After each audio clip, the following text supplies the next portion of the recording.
We are live. That's right, folks. We are live. We're kicking off another week. We are back. Triple H is back. Monday Night Raw is back. And we're going to go through 3 hours plus some with, the troublemakers as always. We're back again on the stream, folks. Lots of wrestling news, more Vince updates. The story gets deeper and deeper and deeper, folks. We got so much content coming your way, so much fun. Don't forget, like, subscribe, join, and do all that fun stuff. But let's go.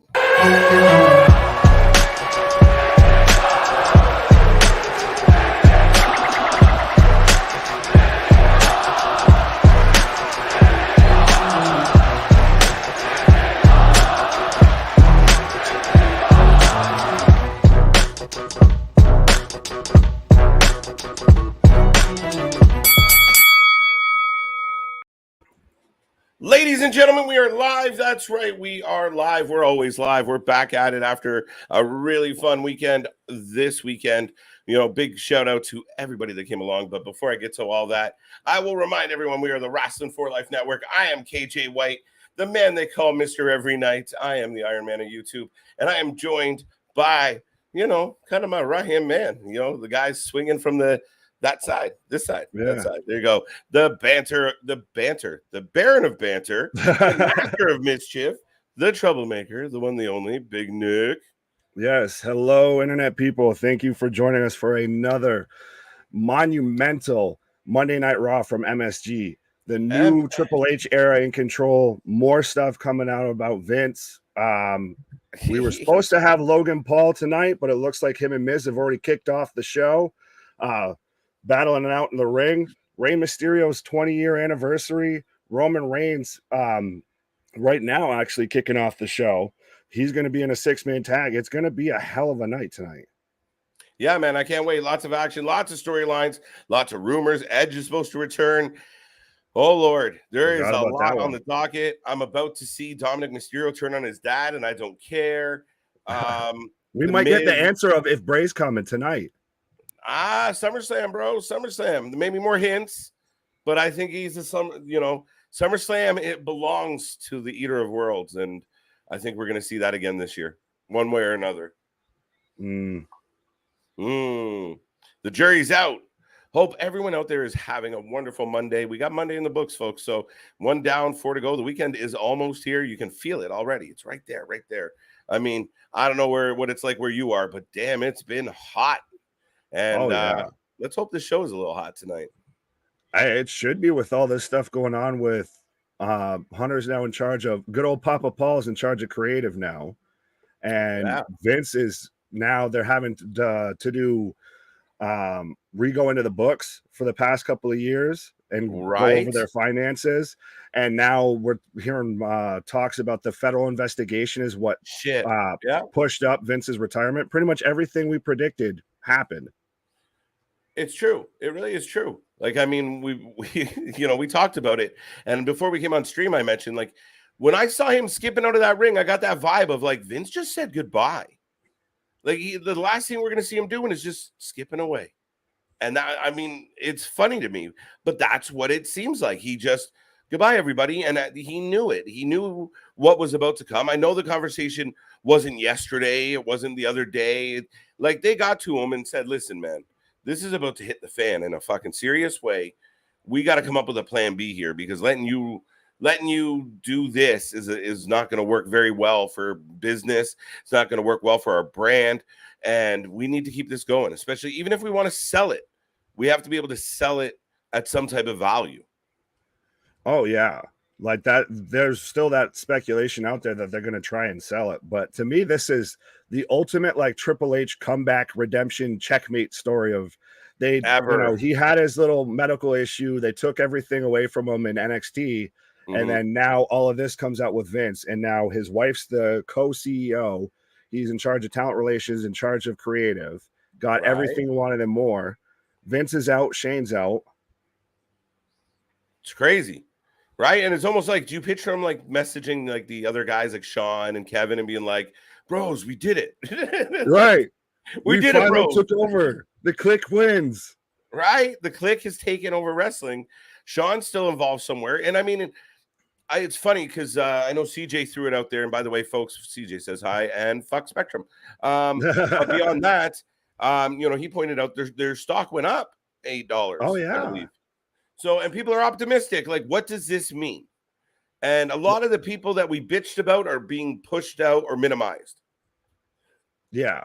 And we're seeing these changes that we've wanted for a while. Like we're gonna get TV 14 at some point. Yeah. We have a new Triple H is in charge of creative. So could he kind of book like he did in NXT on the main roster? And I think now with Vince being gone, we're seeing talks about Sasha and Naomi possibly coming back. Also, people that their contracts run out or whatever with AEW might now start moving their way over to WWE. Yeah. No, that's a possibility. And I mean, there's people that we've talked about where we know they're Triple H guys. We know that Triple H has a fondness for like a Tommaso Ciampa. It must have made his skin crawl to watch his guy be treated the way he's been treated. You got Gargano in the lurch somewhere. But you even see other people like Karrion Kross has a good relationship with him. Is that a possibility? There's a lot. Sasha and Naomi people are rumoring now. Yeah. It's going to be interesting to see what changes come about and how soon they come about. Well, that's a lot of people were speculating that we're not going to get much change until the Raw after SummerSlam. But I think under the circumstances, they're going to want to make kind of a noise. They want, look over here, right? Sleight of hand, which they've been great at for 4 decades. I think they're going to want that one big thing that kind of sends a message that it is a new era. Yeah. Now, could this mean by any chance that our original ongoing prediction that Roman was going to hold these belts till WrestleMania could be up in the air? A little bit, honestly, potentially. That he holds at least both of them. I think that's more likely up in the air. That's interesting. Yeah, absolutely. Let's see where we go with this. Who else do we got? Jason, Bruce Pritchard is still writing. I guess, did we miss a call? Oh, they just came in at weird times. It's funny as hell. Let's go. Yeah, Bruce is still not fired. He's just he works down the for pecking Triple H. order on creative. They demoted him because they don't have any dirt on him yet. Now, the interesting one for me is Kevin Dunn. Yeah, I think his days are numbered at this point, honestly. Would you not at some point be like, fuck it, I'm out? Just all my friends I'm surprised. I think that's what it's going to come to, is that I think it'll probably, that might be where we see the change from like post SummerSlam. They might let him go till then, just because that is the end of the week. And then they just start over. You have till the end of the week, Johnson. Well, pretty much then they start over pretty much in August, just almost like you're on the tiptoe of August. So start a new month off. Absolutely. No. It's time to play the game, and Triple H is in the controls. Game on. Let the Triple H era begin. Game on. Jason's pumped about the Triple H situation.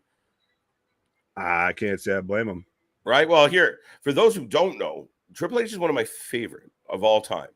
Like, especially like, there's some guys like that are near and dear to my heart, like a Dusty Rhodes. Huge fan of what Dusty did. Piper, Jake the Snake, like old school. But Triple H for me coming up when I thought he was awesome in I thought he was awesome, bro. I thought he was awesome in DX. I thought when he became the Game, I was done. I thought him as the Game was amazing, and he had that whole attitude. And I was such a big fan of what he did, and then he married the boss' daughter, and that's all fun and good. So yeah, man, I was such a huge fan of Triple H. So for me, this is cool as shit. Oh, yeah. And to me, he has such a great mind for the business as well. Like I said, we've seen what he did with NXT. He made NXT the top brand in the entire company. In the entire wrestling industry. Oh, yeah. It was the biggest draw in all of wrestling, and they fucked it up. Right. And so now you give him guys like Roman Reigns, like Brock Lesnar to utilize. I think you're going to get very interesting and very you're going to get much better television. Right. Now, for the folks at home, we have the Bloodline in the ring. Paul is pumping the tires of one Roman Reigns and talking about how we're coming up on 700 days as champion. Woo! That's a heater. And it's going to only keep going, folks. It's interesting. Now, a lot of people, we'll get to that in a second. You know what? We're going to go through Paul and talk about this a little, but hello, everyone. I'm expecting big things tonight. We'll see. We'll see, Gary. Fingers crossed. Hey, Scott, welcome back. Good to see you again. Thank you for being here. What's up, guys? So Roman returns to Raw tonight. Roman is here, and Paul's doing his thing, and I love when Paul does his thing. Victor, and it is good to see you. Thank you for being here tonight. This start to Raw feels like Paul Heyman is writing the show. Let's hope. That's another bit rumor that's been speculated around, is that, Paul Heyman now might have a bigger hand in writing the shows, especially because him and Triple H are buddies. Know what you do? You take your locker and you draw a line down the middle, and everyone on the left is a baby face, and everyone on the right is a heel. And you say, listen, you see this middle area? Nobody's in this fucking middle area. Cody, not even you, fuck off. And and you literally go, okay, Paul, you take them, you take the right side. Michaels, you take the left, and go teach them how to do their thing, and send them out there. Go. Could you imagine? That's not a halfway bad idea, right? sir. Just develop them, right? Like, all right, you're a baby face, but you're a little bit undersized, so you're gonna sell the shit out of everything. People are gonna think you're dead. And then you're going to hit a big fucking move and you're going to win and everyone's going to love you. You don't have to do a whole bunch of flips and tricks. You just have to make everything look impactful and good to go. Heyman to me is like your now version of Dusty Rhodes, where he could sit in a room and go, okay, don't do that. Do this. Wait, pause, slow down, speed up. That's and hopefully this is an influx of the people, the wrestlers just being the wrestlers. Yeah, that's what I hope for. And I could see that very much of Paul just kind of being that backseat coach of like just doing the little fine tweaking, kind of not having to obviously do inside and out with everything. But we'd get an end to these stupid nonsense stories. And I think we'd stop hopefully seeing just the same repeat matches. We'd see characters actually develop. You know what I have thought today when I was just kind of daydreaming, but in my head, I thought, you know what, all this happened with Vince. And you got, Stephanie and all that. We have, the technology in 2022. It'd be really cool if you went to WWE.com and there was like a little poll that went up of like, what are you sick of? Or what would you like to see more of? Or something like a little survey to the fans of, what the fuck's bugging you right now? So we can all get a chance to go, listen, the fucking rematches are shit. Make the pay-per-views matter. Your belts should matter. The champions generally suck other than one of them. Overall, can we make Raw 2 hours? That kind of shit. Oh, yeah. But I feel like you'd also, unfortunately, I don't know if internet wrestling fans could always wield that power correctly if that went out there. Well, if it's just check boxes, man, they could figure it out. Like, yeah. Well, if it's as long as there's not like a comment section, then it won't get the comment section would be fucking, man, I would pay to be the guy that could come on here and read the fucking comment section of people's shit live, just incoherent babbling nonsense. And why do the women wear tops? I don't like when the women wear tops. Oh no, you're not. Oh God. That kind of shit. I couldn't just imagine. The dark recesses of internet wrestling fans. What the fuck? Pink Ranger, welcome to the show. Here comes A-Town. Am I the only one that calls him A-Town? No, I think Victor just did. So Scott, KJ, and Nick, fellas, what's up? Scott, it's always good to see you. Thank you for being here again tonight. You're back. Welcome back. I hope your family trip was wonderful. Good to see you in the chat again. And folks, I swear to God, remember, we might not get to your comment or question right away, but we're not leaving until we do. So hold on tight. Trust me, we got 3 hours. We got plenty of time to get through them all. Yeah, there's going to be some downtime. It's Monday Night Raw. Yeah. Prove me wrong, Triple H. Now, a lot of talk has been made.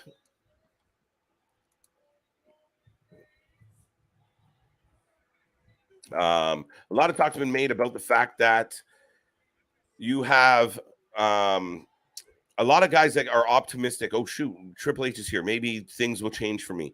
Are there some people that should be nervous right now? I think if there is one person, it would be Austin Theory. Right. A lot of people have brought that to light. You might be sliding back down the card there, sir. Right. But it's That good might, because well, especially since he did just kind of get fed to Brock Lesnar too. So it's true. They've been whooping the shit out of this kid ever since he got this suitcase. I don't know why the suitcase is a right to just beat the shit out of him constantly. What happened? He won. Vince McMahon happened. Right? Who thinks now that since Triple H is in control of creative, Edge will return with the Fiend? I think it's a possibility. He doesn't. No, it's happening. No, Listen. We're gonna get Edge tonight, and we're gonna get baby Mysterio turning on Daddy because it's Daddy's 20-year anniversary. Yeah, no, I really think the second vignette and the third vignette imply. No, listen, Edge is not coming back alone. The way those vignettes are set up, it doesn't matter who it is. It's something. It's somebody. Even if it's fucking Edge in a mask, it's something. That whole the door is locked, blah, blah, blah. It's a reference. It's not a metaphor. It's not random imagery. It's not a bait and switch. There's something there that's purposely implied. I don't know who it is. My fantasy brain wants to say it's Bray, it's Bray, it's Bray, and see how cool this turns out. But I don't know who it is, but it's something. It's not just one person. All the clues don't all lead to Edge. The idea that only the clues that answer to Edge are the only relevant clues. Yeah, no, I don't know, man. Too much. I think you a little bit give WWE too much credit, but we might find out tonight. Or I think, like you kind of said, the deadline is kind of going to be SummerSlam. If it goes past that, then it's going to be a whole different view on it. If we don't get him by SummerSlam, then I'll shut up. But I mean, it's interesting, and it kind of has that vibe to it. Maybe it's intentional, but again, I just feel like something's got to give. And Roman is absolutely eating Austin alive right now. I think this is a bit of like the moment that we saw with Cena and Reigns. Ruthless aggression. I was just thinking that. Where he had the little pause, and it's called a promo, kid. If you're going to be the big dog, you got to learn how to do one. Right? Who's your daddy? A-Town! Aaron Jackson. Oh, Theory Daddy isn't here anymore. Uh-oh. Yeah. It's getting funny. Grandpa Vince is gone. I don't care. People can shit on Roman Reigns all they want. If you're shitting on Roman Reigns still, you're not paying attention. Yeah, sorry, at this point, you're just a hater. The only thing wrong with Roman Reigns is he shows up too little. And it's not... That's not his fault. That's the level of competition. Uh-oh. Are we going to get main event Jay versus Austin Theory? Or is it main event Jimmy? Match. I'm good with that. Yeah, all right. It's better than no, we got the 6-man tonight. Oh, that's shit, right. I completely forgot about that. See, this is what they do when they have these long fucking opening promos. Well, the promo that kind of just went to nowhere of just, like you said, Austin Theory just got ate alive out there. He did. He got swallowed. And now, but again, the whole crowd's chanting, "Who's your daddy?" He's been mollywopped like over and over and over and over and over. Like, at what point are you like, shit, that's a lot? Yeah. Now it's like the Otis effect of remember when he won the briefcase and then he just went downhill from there. I feel like this is the same thing that seems to be happening with Austin Theory. And it's unfortunate, but it's mostly because Vince took a liking to him, took a shining to him. I like this. I like pushed him. Yeah, no, I mean, it's I don't know what they're going to do, but he looks like shit right now. I don't know what's going to happen. Chris Leclerc's got a good, nice hot take here. I like it. Mysterio's going to turn on Dominik. Oh. Dominik's like, I can't do it. I can see, to me, it's completely unbelievable that Rey is going to turn dark. Not that he would turn on his son and be like, I'm sick of your shit, kid, but that he would turn evil. I don't picture Rey as an evil guy. Yeah, no, he's the kid-friendly superhero that sells all the masks. Right? He's a fucking cartoon character. Little kids, so legit a cartoon character. Yeah, he's the one that you would see on Scooby-Doo and all that. So you can't have him be the big evil mystery. Exactly. Ronnie, how are you tonight? I hope you're doing well. I hope you're having a good night. Happy Monday. King Jordan, welcome back. Good to see you. Victor, giving some love. I appreciate it. I have a feeling Bloodline loses all the titles Saturday. Whoa. No. I wouldn't go to Vegas with that one. Yeah. That's a bold statement. That's a very bold prediction. I'm going to say no. To me, I would see the tag titles getting lost before we ever see Roman lose those championships, especially to a guy like Brock. And I mean, because then we'd just be getting Roman versus Brock again. Yeah. And I mean, the rumor is that, you know, we heard the stories. Brock isn't exactly thrilled by the lack of McMahon in there.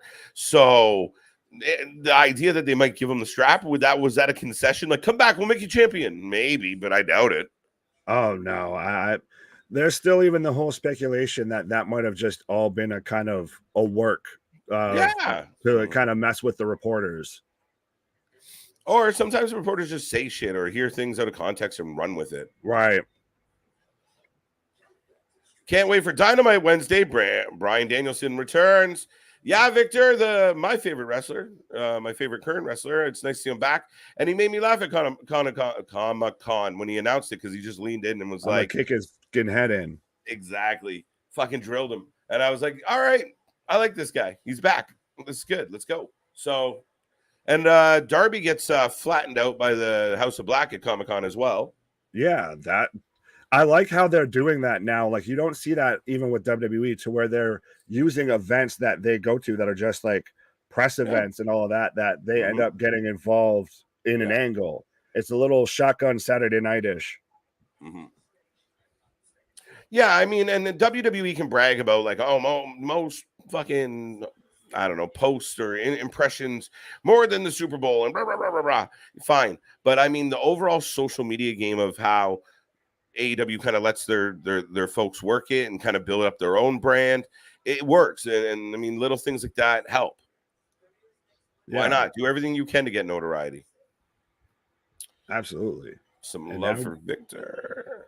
Theory's hello, CJ. Back cutting a promo in the ring, and now going to get his probably head kicked off by McIntyre. All right, so they announced Theory, who was already here, so this is fucking weird. Right, and the like arena randomly got dark for that. I Are almost we thought going that's from a promo? Did we go from a promo to a commercial to a promo? Yes. What the fudge? What is up? Well, we did say that we might not start to see changes until after SummerSlam. I disagree. The Scottish psychopath is here. He hasn't been called that in a while, but I miss it. Yeah, back when they took him halfway seriously instead of, he's just Lord of the Rings. So another person's going to kick the shit out of Austin Theory. Yep, this is just a burial and a half, folks. Like, this is like, Jesus Christ. Hey, from one KJ to another KJ, good to see you, buddy. No CJ here right now, but he might be in the chats. I don't know. Did I miss him? No, our boy CJ wants to be here, but sometimes shit goes sideways. I have a return for SummerSlam. Bailey returns. Ronnie's calling Bailey. Oh, my God. Well, she's been reported to supposed to be there, that her plans are already, quote-unquote, set. That's the rumor. And if Triple H is back in the fold, you know how much he loves Bailey. Oh, yeah. Hey, Sasha, and they could use her right now for sure. Hey, Sasha, come back and we'll put you in a big program with your best friend Bailey, where you guys hate each other all over again. And I don't care what the fans say. You guys are going to blow their fucking lids off. All right. Yeah. Okay. If you must. Oh. Well, Theory can take a bump.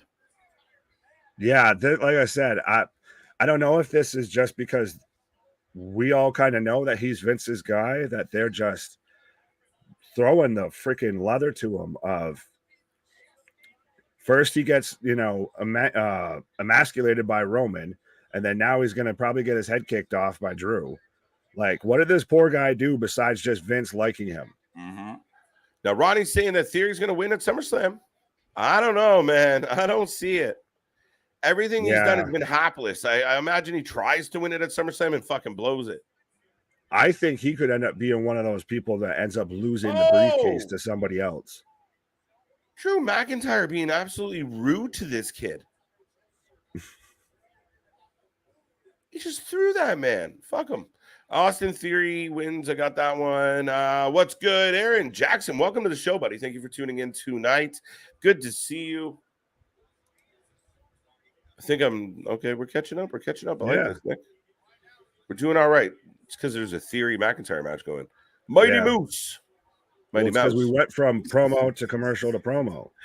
Mighty Mouse. Oh shit! Yeah. That was a terrible Irish whip. 5 days. Chris is excited. He's counting down. Yeah, and we get Ric Flair's last match that same weekend. Yeah, it's gonna be crazy, folks.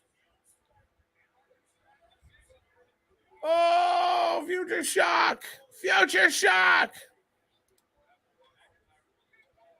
I guess we only get 3 more years of Mysterio since he said he doesn't want to wrestle past 50. Well, yeah, I guess he's winding down. And that was part of this deal, I think, was like, listen, I'll hang around for a couple years and then I'll push my kid off and everybody will be happy. Not working out that way, Ray. Well, there was that, a good period with him to where his knees were such an issue that he did very much seem like he had physically slowed down and just needed to take some time off. And then he came back like fit, slim, and trim and just in the best shape he'd been in a while. And now it's like, okay, you've been kind of everywhere. Commercial. Like he's on almost every week. Right. So, and that starts to wear on you, especially when you're at his age. I mean, the man was having a freaking eye for an eye match like 2 years ago. He gave his eye. Here's a question. Would it have been a better fit for him and Dominik in AEW with things like Dark, with all the, the youngsters that are over there? Would they have not been a better fit? And you know how Tony runs his Christians. You wrestle 3 times a year. You just talk a lot, okay? I think it's more of like what you've been saying with Dom is Dom should have just been in NXT and Ray should have just been by himself on the main roster. Then you wouldn't have had to always have him in tag. You wouldn't have had to have him be a staple of your tag division. Right.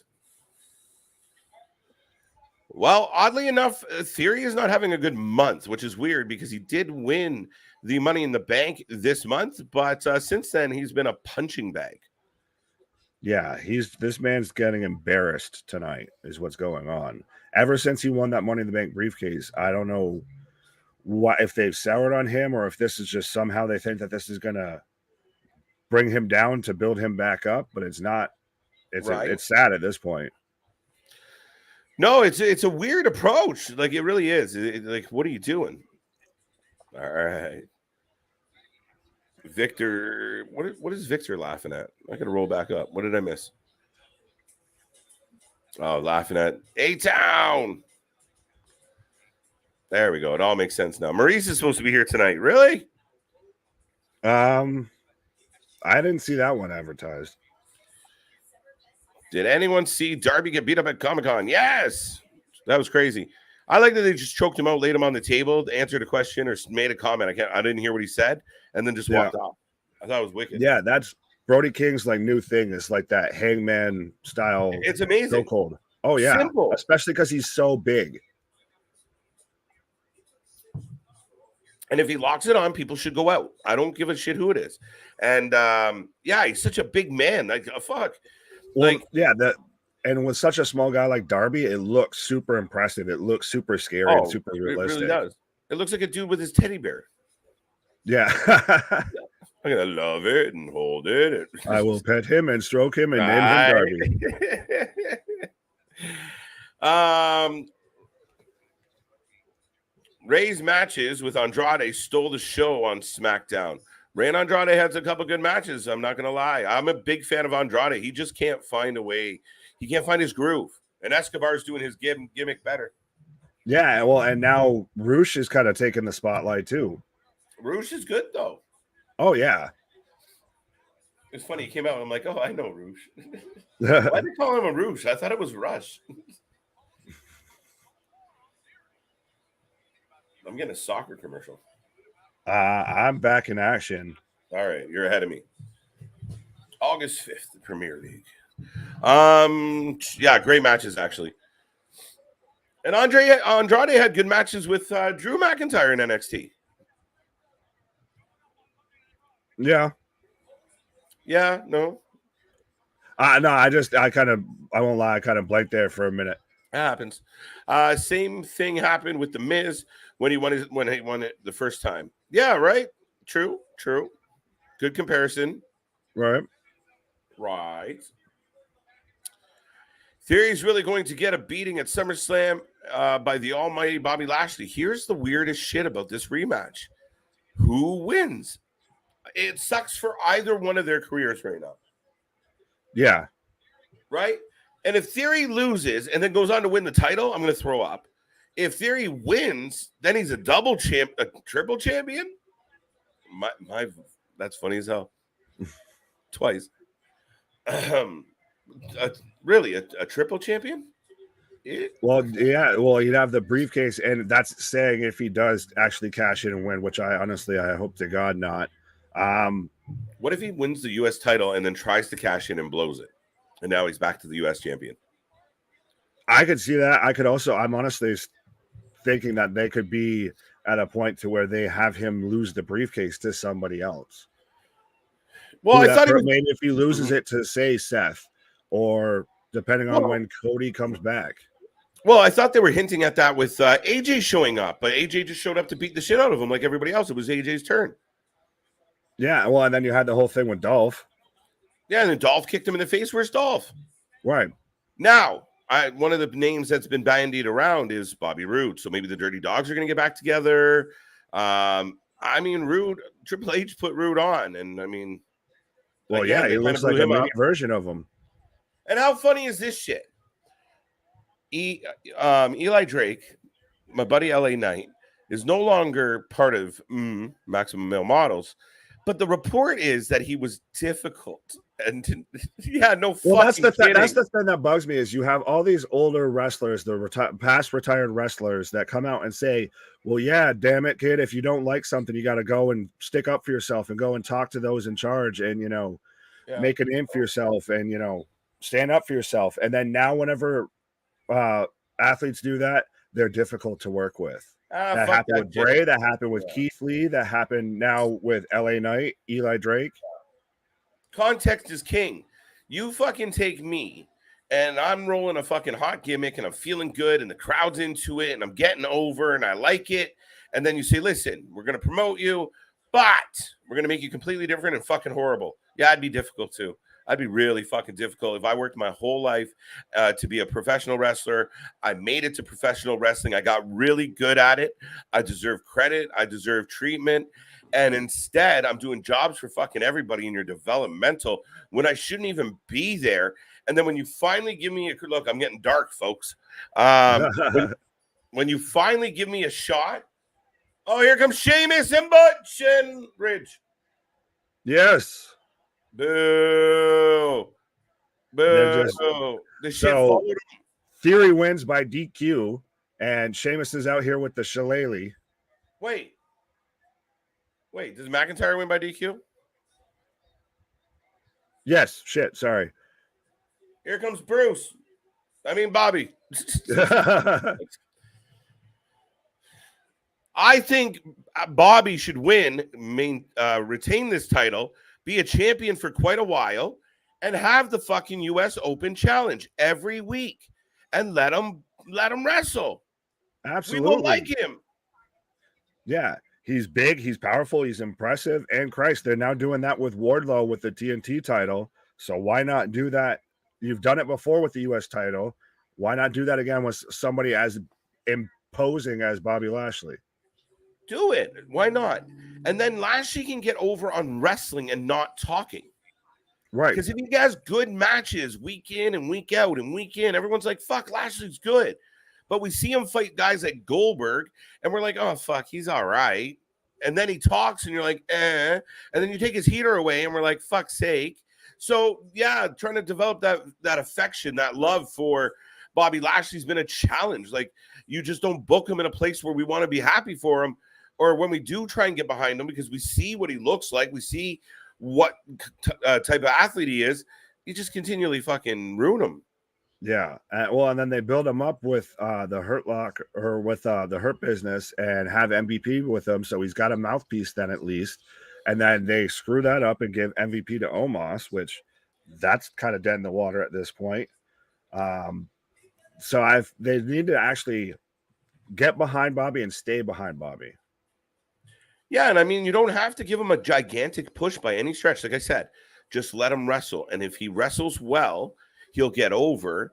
But and then wouldn't you also want to see Bobby versus Roman? I'd like to see that. Well, that's the thing, though. If he has a good solid 4 or 5 months of, even 3 months, I'll give him some time defending, right? Be the U.S. champion. This way, if he loses the U.S. championship, we're like, all right, good battle, good run. And then he turns his attention to Roman, or there's an angle that gets you there. But for that, like it allows it to be that believable storyline where you're like, okay, he earned it, and who's next? And whoever gets the U.S. title next does the same thing. Right. Wrestle. Make them marquee. You got guys like Ricochet, Damian Priest, Finn Balor, all that could show up every week and put on a fucking stellar match. Absolutely. But that's all the hopes and prayers of the new regimen. That we might get to see now with Hunter at the helm, Papa Paul. Yeah. What's next? We kind of touched on that. Raw is lacking a fresh storyline and to lead the brand. What do you think of redux of an NWA invasion under Bill Corgan? Again, anything like that, Brian, is always going to end up being a bit of a pipe dream, right? You know how protective now Vince leaving might change that. I don't know, but Vince, it was Vince's world, and it rarely did anybody get into it to play. Yeah, we've seen how Hunter's acted before, even towards AEW. So I really don't think that they're gonna open the door for another company to come in, and they're gonna focus on building up what they have now. Right. Well, yeah, it's like when Burger King goes to McDonald's and says, "Hey, do you want to do like a King Mac kind of combo thing?" And McDonald's went, "No, we're good. We're good. Nah, we're straight. We're good. We've done a billion or so. We're gonna keep rolling." And then Burger King said, "All right, fine, we'll copy you then." I like now it. We're getting a tag match. Idea, right? What? I'm back from commercial. I'm getting a tag match of Drew and Bobby versus Sheamus and Theory. Oh shit! So Austin Theory's been on the show for a while already. Yeah, and we keep talking about this man taking a beating, and it's just not ending tonight, folks. And he's the one in the ring, son of a bitch. Yeah. Well, and of all places for this to be happening in MSG, the home, quote unquote, of WWE. Son of a bitch. Even Sheamus went, oh shit. Nick Aldis as the leader. Listen, Nick Aldis would be amazing in the WWE. He has, pro wrestler written on his forehead. But yeah, I mean, that would be cool. The only way that happens is if the WWE purchases NWA and pretends it's an invasion. That's kind of their style. Yeah, if you were going to do the invasion, yeah. But I'm saying as far as Nick Aldis going to WWE, that might be a thing that could happen because there's the whole issue between him and Billy Corgan right now in the NWA. Yes. Now, wait, that issue with Billy Corgan wasn't at work? I thought it was a bit of a work. Not to my knowledge. Okay. Because he pulled him from the title match. Oh, that's right. He did. Okay. He put now it's Trevor Murdoch versus Tyrus when it was supposed to be Nick Aldis. Yes. I mean, Aldis and Trevor have had some really good battles. Well, yeah, the whole main event scene, honestly, in the NWA is pretty solid for wrestling outside of WWE and AEW. Right. No, I mean, I'm a big fan of what Billy does there. And I mean, again, sometimes the week-to-week shows, okay, it's a little bit on that slower side, an old school vibe to it. Not bad, but the matches are good usually. And their pay-per-views rarely disappoint. Oh, their pay-per-views are normally some of the best for the year. The Almighty is here, so we're a little behind. The Brawling Brutes are reminding me of Jericho Appreciation Society in this segment, right? Yeah, they both suck. Yeah, the Brawling Brutes, I mean, fuck. It's just, you know what it is? It's just, it doesn't matter. You've seen them so many times, and the gimmick is so stale and so tired. And, you know, like I said, if I was Ridge, I'd quit my job because every week he comes out there and just holds on to Butch's pants the whole fucking time. Well, that's the thing. I think it's just one of those that it's so over the top that it's annoying. Right? You're like, oh, fuck, I'm over this, man. Right. And again, it's ridiculous. And I think the problem that Vince forgets, or maybe he just didn't give a shit about, but when you have a familiarity with a character or a wrestler, you follow that character. So when everyone's a fan of Pete Dunne and he becomes Butch, everyone who was a fan of Pete Dunne is in a fucking bad place with it. Oh, and that's where he's like, oh, it's not a big deal. It is a big fucking deal. We'll call him, you don't call him Peter D if you want, and leave his gimmick alone. Leave his character alone. Leave who he is alone. And that's where I think it gets really like LA Knight. I'm a big fan of LA Knight. He shows up in Mac. It doesn't matter how good Maxie Dupree was. It's not LA Knight. It's not Eli Drake. What the fuck are you doing? Well, it's just one of those of they try and almost do like if they had still like something like FCW to where they're not on TV outside of maybe local TV, that they can bring someone up and change their name and oh god damn. Mm-hmm. You're gonna want to see that. I just I had to refresh my shit. But it's gonna miss it. Not like when they could have, say, a guy like Tyler Black in FCW and then bring him up as Seth Rollins. Mm-hmm. So to do those gimmick changes and those real harsh name changes and all of that when we just saw them on TV like a week ago, it just makes no sense and looks ridiculous. And it almost like comes across like they expect that their audience isn't paying attention. Yeah, I mean, and again, you move your show to national TV, you have to atone to that, right? You have to there has to be some brand consistency. So why would you not just, okay, welcome to NXT. I know you were Walter, but now you're going to be Gunther. And we're going to put you out there and you're going to kick ass in NXT for a while. Then we're going to send you up to the main roster as Gunther, and you're just going to continue, because that's what we're supposed to fucking do here, is develop a character that can transition to the main roster and continue on. When you start from scratch, and you've seen it, barely anybody, I can't think of anybody off the top of my head, that once you sent them up and changed who they were, that got over or made it work. Who? Yeah, honestly. Not even Bearcat could do it, Nick. Bearcat couldn't do it. Madcap hasn't been able to do it. Butch ain't doing it. Christ. Who else? Ezekiel's so far the best, and that's just they changed his name literally on the main roster. Hilarious. The one exception that just popped in my head is Gunther, right? I mean, he comes in and wins the IC right now title. He's the IC champion, but that's also Walter is to an extent. That character alone is almost an exception because he is so beloved. Right? That's the thing. He's the exception, not the rule. And in this case, and I mean, he's such a different, unique character altogether. You'd call him Pippi Longstockings, he'd still get over. Oh, yeah. Come, Pippi. But now he's treating his partner like he's Pippi Longstockings, and that's a different story. Yeah, that's a domestic abuse relationship if I've ever seen one.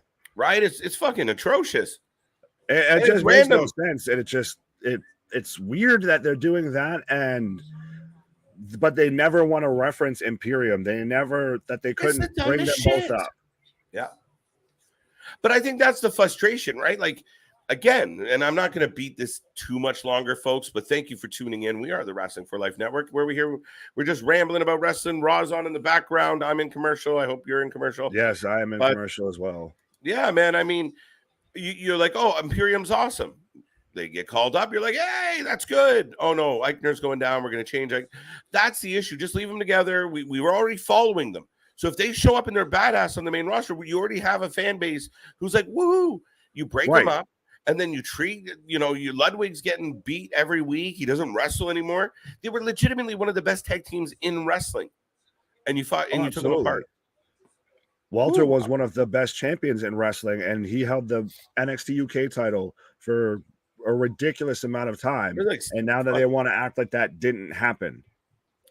But I don't get it. Like, you build that history. That's part of what made like the wrestlers throughout time is they had history. They had a story. They had, you could look back and like we talk about the Mick Foleys and the Shawn Michaels, and they had a story beyond who they were right now. Right. And you're like, oh, that's where they came from. Here, it's just like they just showed up. Don't look about well, where did Gunther come from? Don't worry about it. Like, what? Right. Did he used to wrestle? No, we don't know. Like, he just appeared one day. We saw him walking down the street. We scooped him up. He was a big dude, and here we go. Yeah. We wouldn't get. I would like some DQ tonight. Oh, disqualification. Yeah, we're probably going to get that, and we did. That was pretty. Yeah, we did with the first match. This match. That's the thing is Austin Theory has gone from getting eviscerated by Roman Reigns in a promo to then getting his promo cut off by Drew, getting his ass handed to him in that match. So now we're in a tag match with Bobby and Drew versus Theory and Sheamus. How many segments? Like, technically, how many segments now are we because we're still technically, for my liking, on the first segment of the show. Because a member of the first segment of the show is still here, and it was a transition, and we haven't left it yet. We're going on. We've been on for 45 minutes, and I think Theory has been visible for 35 of them. Yeah, this is kind of dragging on a bit too long at this point. This is a little long on the tooth for me. Right. Remember, this is the go-home show for SummerSlam, folks. Yeah, this isn't just and this is following up all the news that we had today. And this is what they're, leading off Monday Night Raw with. Granted, yes, they did lead it off with Roman, but now, like you said, your first segment of the new era under Stephanie McMahon and Nick Khan is Austin Theory pretty much the entire first hour of Raw. Mm-hmm. Now, keep in mind, I think part of that is, you just stepped into it, right? Like, you're like, all right, what do you want to do tonight? We're not going to fucking overhaul everything. And that's where a lot of people are like, it might impact how everything plays out at SummerSlam. And be prepared for next Monday.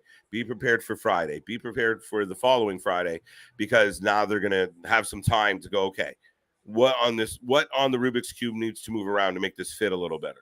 Well, notice how these news breaks keep happening like the days of shows. Oh, yeah. They don't happen, they didn't even happen during the weekend or anything like that. It's like, nope, we're not in the office, so we can't break any more news. We can't make any decisions on this. Right. So McIntyre's on fire after the hot tag for me. Belly to belly. Austin continues to get tossed around. I want to know, and if a fan out there wants to do me a solid, what is the bump count for a Theory so far tonight? Oh, God. I feel like he's taken a solid 65 bumps. Yeah, at this point, I don't know whether we've had more comments in the chat or he's taking bumps, to be honest. Cena versus Gunther for the IC title. Last belt Cena needs. Interesting. I don't know. I don't think he cares. I don't think he's like, it's interesting because remember, there was supposed to be that whole meeting between Vince and Cena when all of these allegations first kicked off. So it's going to be interesting to see what Cena does if he comes back. We had the rumored speculation that it was going to be him versus Theory. Now that's kind of gone out the window. Yeah. We almost kind of think that his last promo and everything was more of a retirement than anything. Mm-hmm. Victor is confused by Lashley and McIntyre. We are too. We didn't expect that when we started tonight. We got a whole bunch of presents from SmackDown here tonight. If you're just tuning in, yeah, I mean, McIntyre's here. Wow, Sheamus just jumped on Lashley's head. Oh, shit. White noise on the outside. Wow. Sheamus is good. And I mean, yeah. Well, I remember he had there was the whole injury scare that he might be on the tail end or on the back nine of his career. Yeah. All this should go to Impact with his wife. I mean, they've done some crossover stuff, and I'm totally down for that. Jigglypuff with the distraction. Who? You'll see.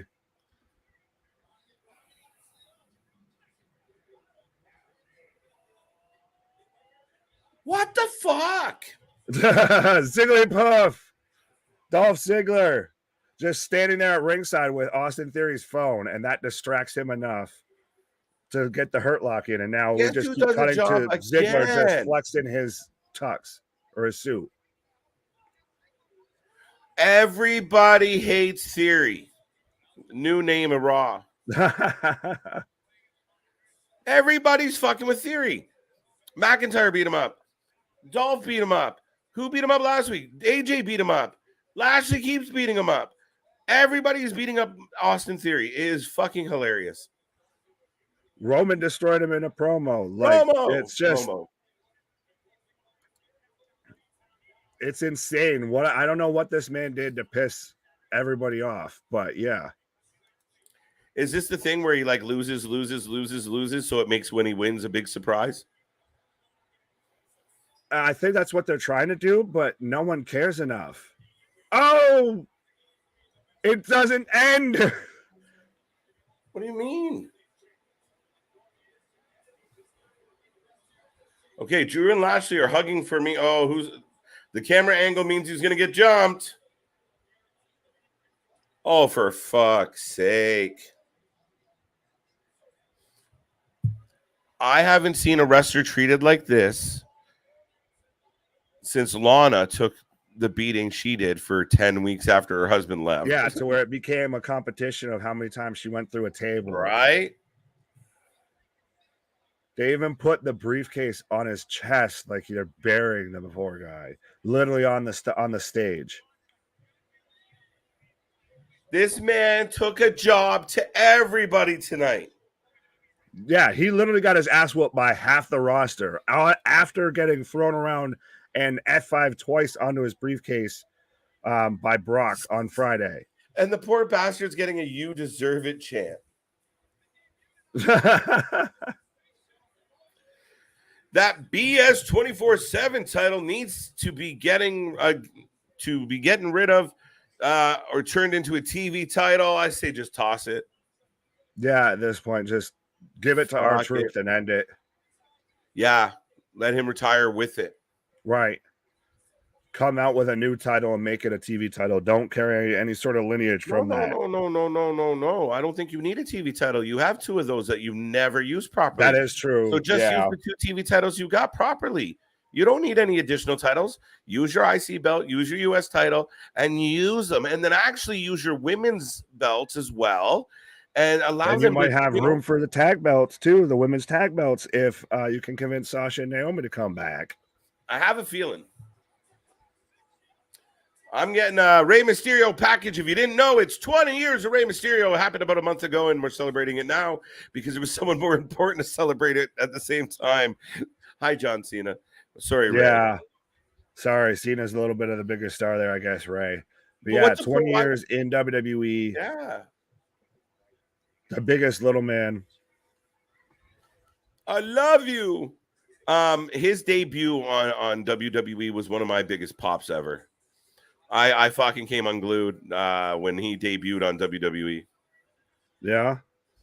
Well, you didn't expect it, right? And it was kind of that time where there was an influx of a lot of wrestlers all of a sudden popping up, like, and you kind of like, who's next? And all of a sudden this, you hear them, it's new music, right? It's a new take. And all of a sudden pop. And then right away you figure out who it is. And he comes fucking sprinting down and runs up the cage and dives. And you're like, all right. Oh, yeah. It was a good one. That electrifying of a superstar that, all the way from the theme music to the entrance, you get hyped the second, you see him. Man, I really wish Eddie got another decade or another. Could you imagine if he just kept going, like he wasn't done yet, yeah, you got that longevity of like a Kurt Angle or someone else. Like, yeah, you'd be probably done by now or down back home wrestling, with his family kind of thing. But he'd be like Booker T. Yeah, right. But I mean, what a career that man could have. What a career he had, but it's unfortunate. Yeah, he could. It's unfortunate that he didn't have a longer career, but still, the career that he had, it was incredibly impactful. I mean, you still almost weekly see some sort of Eddie tribute in a match. Pippi Longstockings. My head is home. Yeah. Don't forget about Ricochet. Him and KO did good in NXT, the main roster. KO gets some Triple H love for sure. Oh, absolutely. Remember, Triple H is the one that came out and pedigreed Seth Rollins for KO to win the Universal title. Still one of the weirdest things ever. Right, but this man's Triple H has always been a fan of Kevin Owens, and in fact, Kevin Steen, more or less. Yes. So I expect to start seeing Kevin Owens a lot more on my TV, especially because he re-signed. Yeah, you have him. He's pulling up. You got some time now. And listen, KO gets himself over. You want him to be a heel, he comes out, he's a heel. You want him to be a babyface, he comes out and makes you laugh. He's good. He's undeniably good. Now, just let him, you got this window of a couple years where you can really build him up, where when his next contract comes up, he wants to stay again because you're giving him the light he deserves. And that doesn't mean he has to be champion all the time, but give him legitimate shit to do. Yeah, absolutely. And go ahead. I will say, you got to give him credit. Is that in it? That's a Maybach. So, folks, for people watching along with us or not able to watch, we just had the Mysterio family pulling up, styling and profiling in a Maybach to MSG, hammering home the M theme. I want to point out that Rey is wearing white. Yeah, that's the thing, especially because the whole family's here. I'm telling you, Baby Dom turns heel tonight. We haven't seen the little lady Mysterio since Buddy Murphy had her. Yeah, since they were trying to have those two in a relationship. What an awkward fucking thing that was. Fucking hell. Yeah, that was that was a whole convoluted mess. That was a storyline that went on way too long. Oh wow, I can't wait for that one. The A&E biography of Kurt Angle. That's a story to tune into, folks. Oh, absolutely. But I'm in commercial. I assume you're in commercial. Yes. So I will, at this time, take a moment to remind everybody who we are and what we do. We are the Wrasslin for Life Network. If you didn't know, it's right there. We are here all the damn time doing these live streams. We give you the updates. We give you the news. Sometimes we come early. Sometimes we never leave. It all depends on the night, but we have fun doing it every single time. We love coming on here and doing these streams. We appreciate the love, except for the doorbells that come in and spam you. Let me get rid of that real quick. Fucked up my promo, dickhead. Fucking hell. Gotta love the spammers, but yes, no, especially coming after a crazy weekend, to where Friday we were on 3 times that day because of all the breaking news with Vince and Vince retiring. Then still did the doubleheader for SmackDown, and then Saturday, Death Before Dishonor, KJ's birthday, hell of a Ring of Honor show, and ended with honestly the best tag team match that I've seen in professional wrestling with FTR versus the Briscoes in 2 out of 3 falls.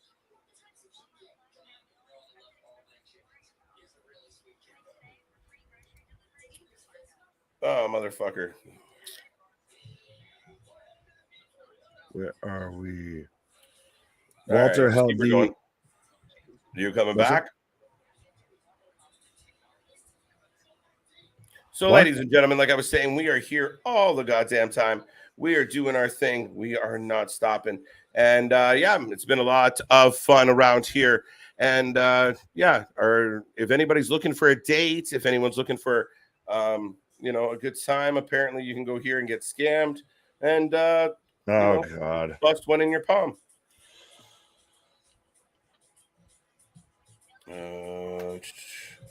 Why won't you're rising to the top when you start getting the spam accounts and everything, folks. And we are just shy of 500 subscribers right now. Throughout the weekend, we ended up getting all the way up to 470. So absolutely be a friend, tell a friend.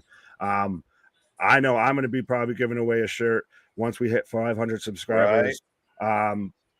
KJ's got a whole thing going on with giving out shirts. I'm sure, Christ, CJ might even got something at this point. He does. So absolutely be a friend, tell a friend, get us up there to 500 subscribers. I know a couple of you guys throughout the weekend were asking about super chats and all of that. If you want to get us up to that point, then we got to get up to 1,000 subscribers. Another vignette. Here we go again. But yeah, folks, thank you for being here, like we were saying. And like, subscribe. Tell everybody you know if you can prove to me the if your tin friend, if 10 of your friends are watching this stream, we will send you a t-shirt. If you haven't seen it yet, actually, I'm rocking my brand new dad mode, dedicated at a different level. Alt Wrestling Tees t-shirt. I know Nick's got his. CJ, I saw CJ in a pic today. CJ just got his too. Yeah, son of a bitch. But no, looking good. For those who don't know what I'm talking about, real quick. Wait, I don't care. Did you watch it yet? No, I'm coming. That's what she said. Pause. It's the same. Oh, it's super similar to last week. Yeah, but he very much hints at one person. See, it's Edge, but he's not alone. And I'm saying it very much hints that you kept seeing Mysterio's mask. So Rey's going to be involved. It's going to happen tonight. Oh shit! That's our t-shirt, folks. Go to Alt Wrestling Tees on Instagram or on any social media. Check them out, and give us some love. Give him some love. The t-shirts are doing well. We're pumped to have our first t-shirt. So thanks to fans like you guys, we are growing by the minute. And like I said, we do this all the goddamn time. This week, we're going to be here for 7 straight days. We have Summerslam on Saturday. We have Ric Flair's final match, and hopefully his not final day on Sunday. And Nick, as always, is going to be a crazy week. The Saturday streams are always fun. Double header Friday. We've been blowing it up on Fridays, folks. We love that everybody tunes in on Fridays. And I got a shush, so I guess that's my cue. Yeah, well, right now we've got Ziggler and AJ Styles backstage. Ziggler was getting interviewed as to why he's going after Theory, and then it gets interrupted by Alpha Academy. So it looks like we're going to get a tag match at some point. Actually, I'm not mad at a tag team of Ziggler and Styles. I think that they actually might work well together. Yes, just quickly about the promo. It seems like they did the same thing last week, where they played the second one from the previous week, and then the next promo later in the show was an evolution. Now, you guys can correct me if I'm wrong about that, but this one felt identical to the last one last week, and then the first one last week was identical to the one the week before. So I feel like the implication is, like that last picture where he's walking in, the silhouette, that's Edge. It's fucking Edge. Oh, yeah, but I'm saying, to me, my big takeaway is very much hinted at Mysterio's mask. That was the main focal point of that one. And a couple times, Rey coming out, and it's Rey's celebration tonight. I think that it's about to get interesting. It could even just end up being to where we get the Ministry of Main Event, the House of Blue, Judgment Day coming out, and they wreck the party and everything. But I still think this is going to be interesting right here. Unfortunately, with WWE, they can never let anybody have anything good. So, especially because this is a big celebration of Rey, it's about to get ruined some form or fashion. It's going to be interesting, folks. Rey Mysterio and Dominik on the way to the ring, like Nick is surmising. They're in trouble. House of Blue jumps the Mysterios. Edge makes the save.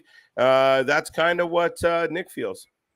That's the unfortunate thing. It's predictable. That's the thing. That's why I think that way, is because you know how WWE books. And if you've watched long enough, an old dog doesn't change its habits. Right? Scott done, Victor. I did it. I got rid of him. We're good. Yeah. I just subbed. Thank you for being here, Chef Chris Smith. We appreciate it. We appreciate all our subs. We appreciate all the fans and friends and family tuning in.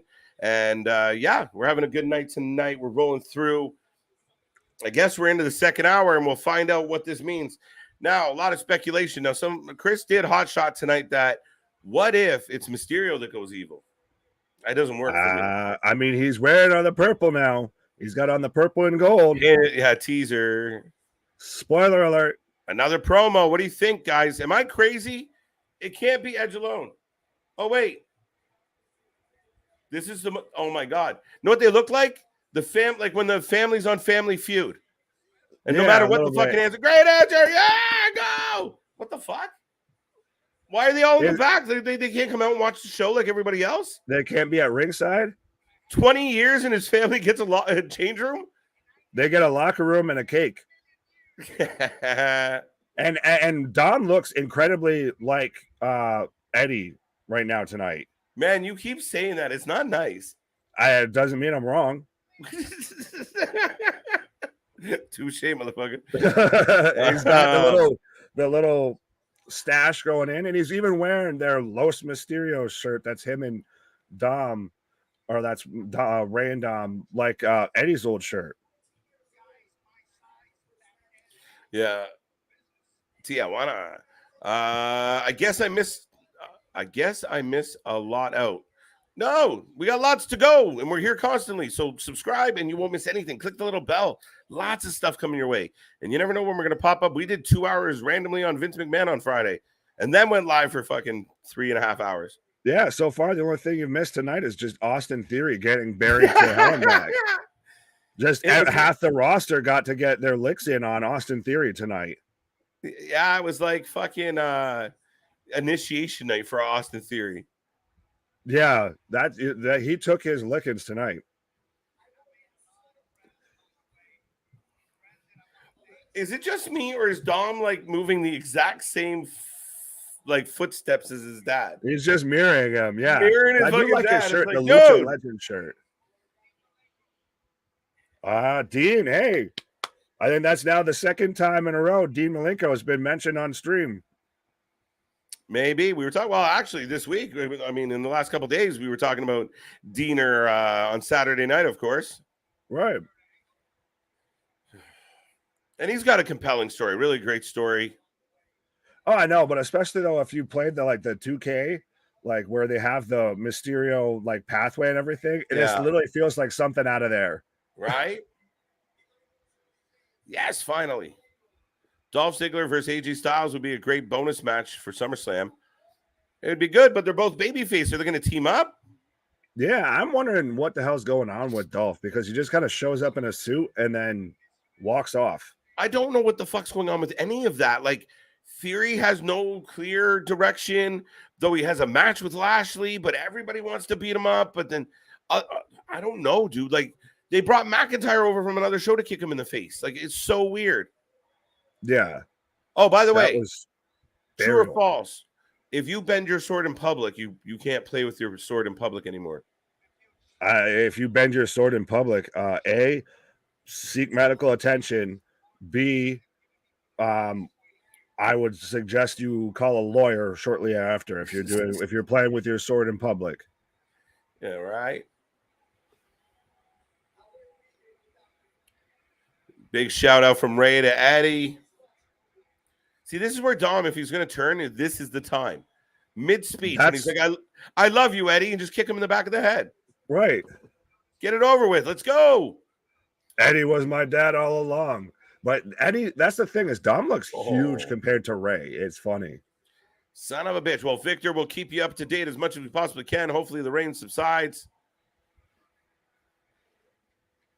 Back in the 80s when he was with the WCW, they called him Ray Ray. I remember little Ray Ray.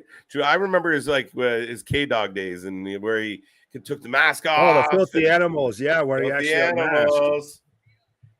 I listen, to this day I have a cousin who like the two like Conan songs. He would play them in just over and over. Man, this is awesome. Get out of here, bro. I'll be right back, sir. I'm just going to step away for a moment. Folks, Absolutely. You're in good hands. You deserve it. That's me. Wrong way.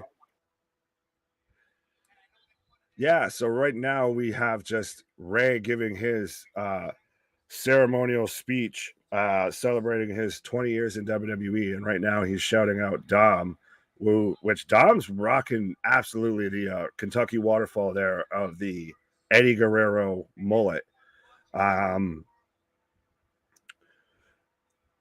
Ricky, wait, is Ray the one wearing purple? Yeah, Ray is wearing purple and gold. So it's going to be interesting, especially because that vignette that they aired, I don't know if it's one that they aired last week or not, but it very much focused a lot of its attention on Rey Mysterio's mask kind of being in like the rubble and the scattered wood from the building and everything. So this is going to be interesting to see. I mean, it does come off a little awkward because it's just Rey coming out and cutting a promo. And like AJ said, why can't his family come out and actually be at ringside? Why do they just have to sit at backstage and just all huddle together and just clap? It's just something's going to happen tonight, and I don't know what exactly. I think that Edge was speculated to come back, so I think it's going to be interesting to see if he does come out or if we get a Dom heel turn. Is it just me or does Raw feel different? Unfortunately, I think it might just be you. To me, right now, like I said, we had the whole first segment of Raw was just Austin Theory getting buried. He got destroyed in a promo by Roman, then was in a singles match, then a tag match, then got super kicked, after he got put in the hurt lock. And then, Roman pretty much buried him by putting the Money in the Bank briefcase right on his chest like a freaking casket. So that man, I don't know if it's because of his attachment to Vince or what, but he is just getting the burial of a lifetime. But this very much, that's really been the only matches though that they've had so far, and we're already 15 minutes into the second hour. So it's been and we have the Ministry of Main Event, Finn Balor, coming out right now in the leather black and purple jacket. So this is going to be interesting to see how, are we going to get a heel turn from the Mysterios, or are they just going to get beat up by Judgment Day? Are we going to get a return? Because now we've got Priest and Balor at ringside. What do you guys think about Judgment Day at this point? I know that I call them the Ministry of Main Event because they've gotten I feel like ever since they had the switch with Edge to Finn, they've just slid down so far that they don't seem to have the same energy, the same push behind him or behind them. I also with Rhea being out doesn't help, but it doesn't seem compelling anymore to me at all. No mention of Chavo. I didn't notice that. Probably because I was talking too much. But that's interesting if they didn't mention Chavo. I wonder if that might be because of his deal with AEW, perhaps. Does Dominik look bigger than previously? Yeah, he's always looked really big compared to Rey, but tonight he looks like he's starting to finally get into his adult bod, even though I think he's almost in his 30s at this point. But yeah. Are we getting a heel to Chavito Heat? Yep, Judgment Day is there. And folks, for those of you who are following along, I am in a commercial right now. But we are the Wrasslin for Life Network. We are here 7 days a week. We are kicking off the new era, the McMahon-Helmsley era. The Alliance finally won out of Stephanie and Nick Khan are the co-CEOs. Triple H is in charge of talent relations and creative. Kevin Dunn's on his way out, most likely. Vince is already retired. Who would have thought we would be around when Vince actually steps down and unfortunately, didn't pass away behind his desk, in a booking meeting or something like that. But who would have thought that we'd be at a point to where Vince actually retires from the company and it's still going on? So far, we're a bit past the halfway point of 2022, but it's already been an insane year. And so where does WWE go from here? We've talked about earlier, that I don't think we're going to get a huge shift in anything until after SummerSlam. I feel like everything's kind of been written up until then. And then we're going to see where it goes from there, because even there was still a whole speculation of with Brock walking out that there already had Goldberg pretty much on speed dial of being a contingency plan. So this feels all very rushed and I know that they talked about this being planned out You know, Vince had already planned this out about 10 days or so before he announced it. But I think that's more because he knew about the federal investigations that were coming down, because it's been now almost daily, or at least every day that there's a show going on, that there's been a breaking news and someone's been in charge of creative, or somebody's unhappy about this, or there's a new investigation being announced about Vince. Like, they're now having to go through back financial records, all the way to what, 2009? Or are they going all the way back to 2006?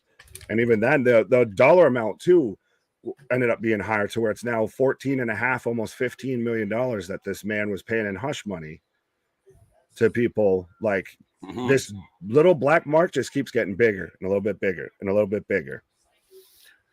Well, quickly, JV thinks Dom's rocking lifts. It's possible. That's funny as hell. Nick KJ's gonna miss it, man. I said no way.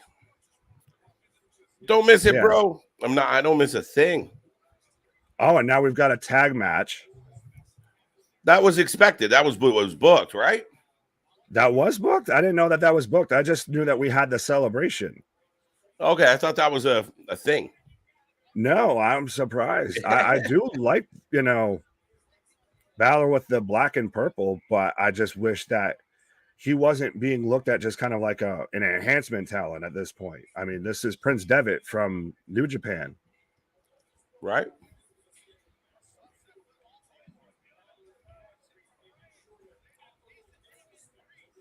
Now, Balor and Priest came out of the crowd with no music or anything. Yeah, no, they just kind of sauntered out. That's why, like I said, I don't think it was an advertised match. Okay, weird.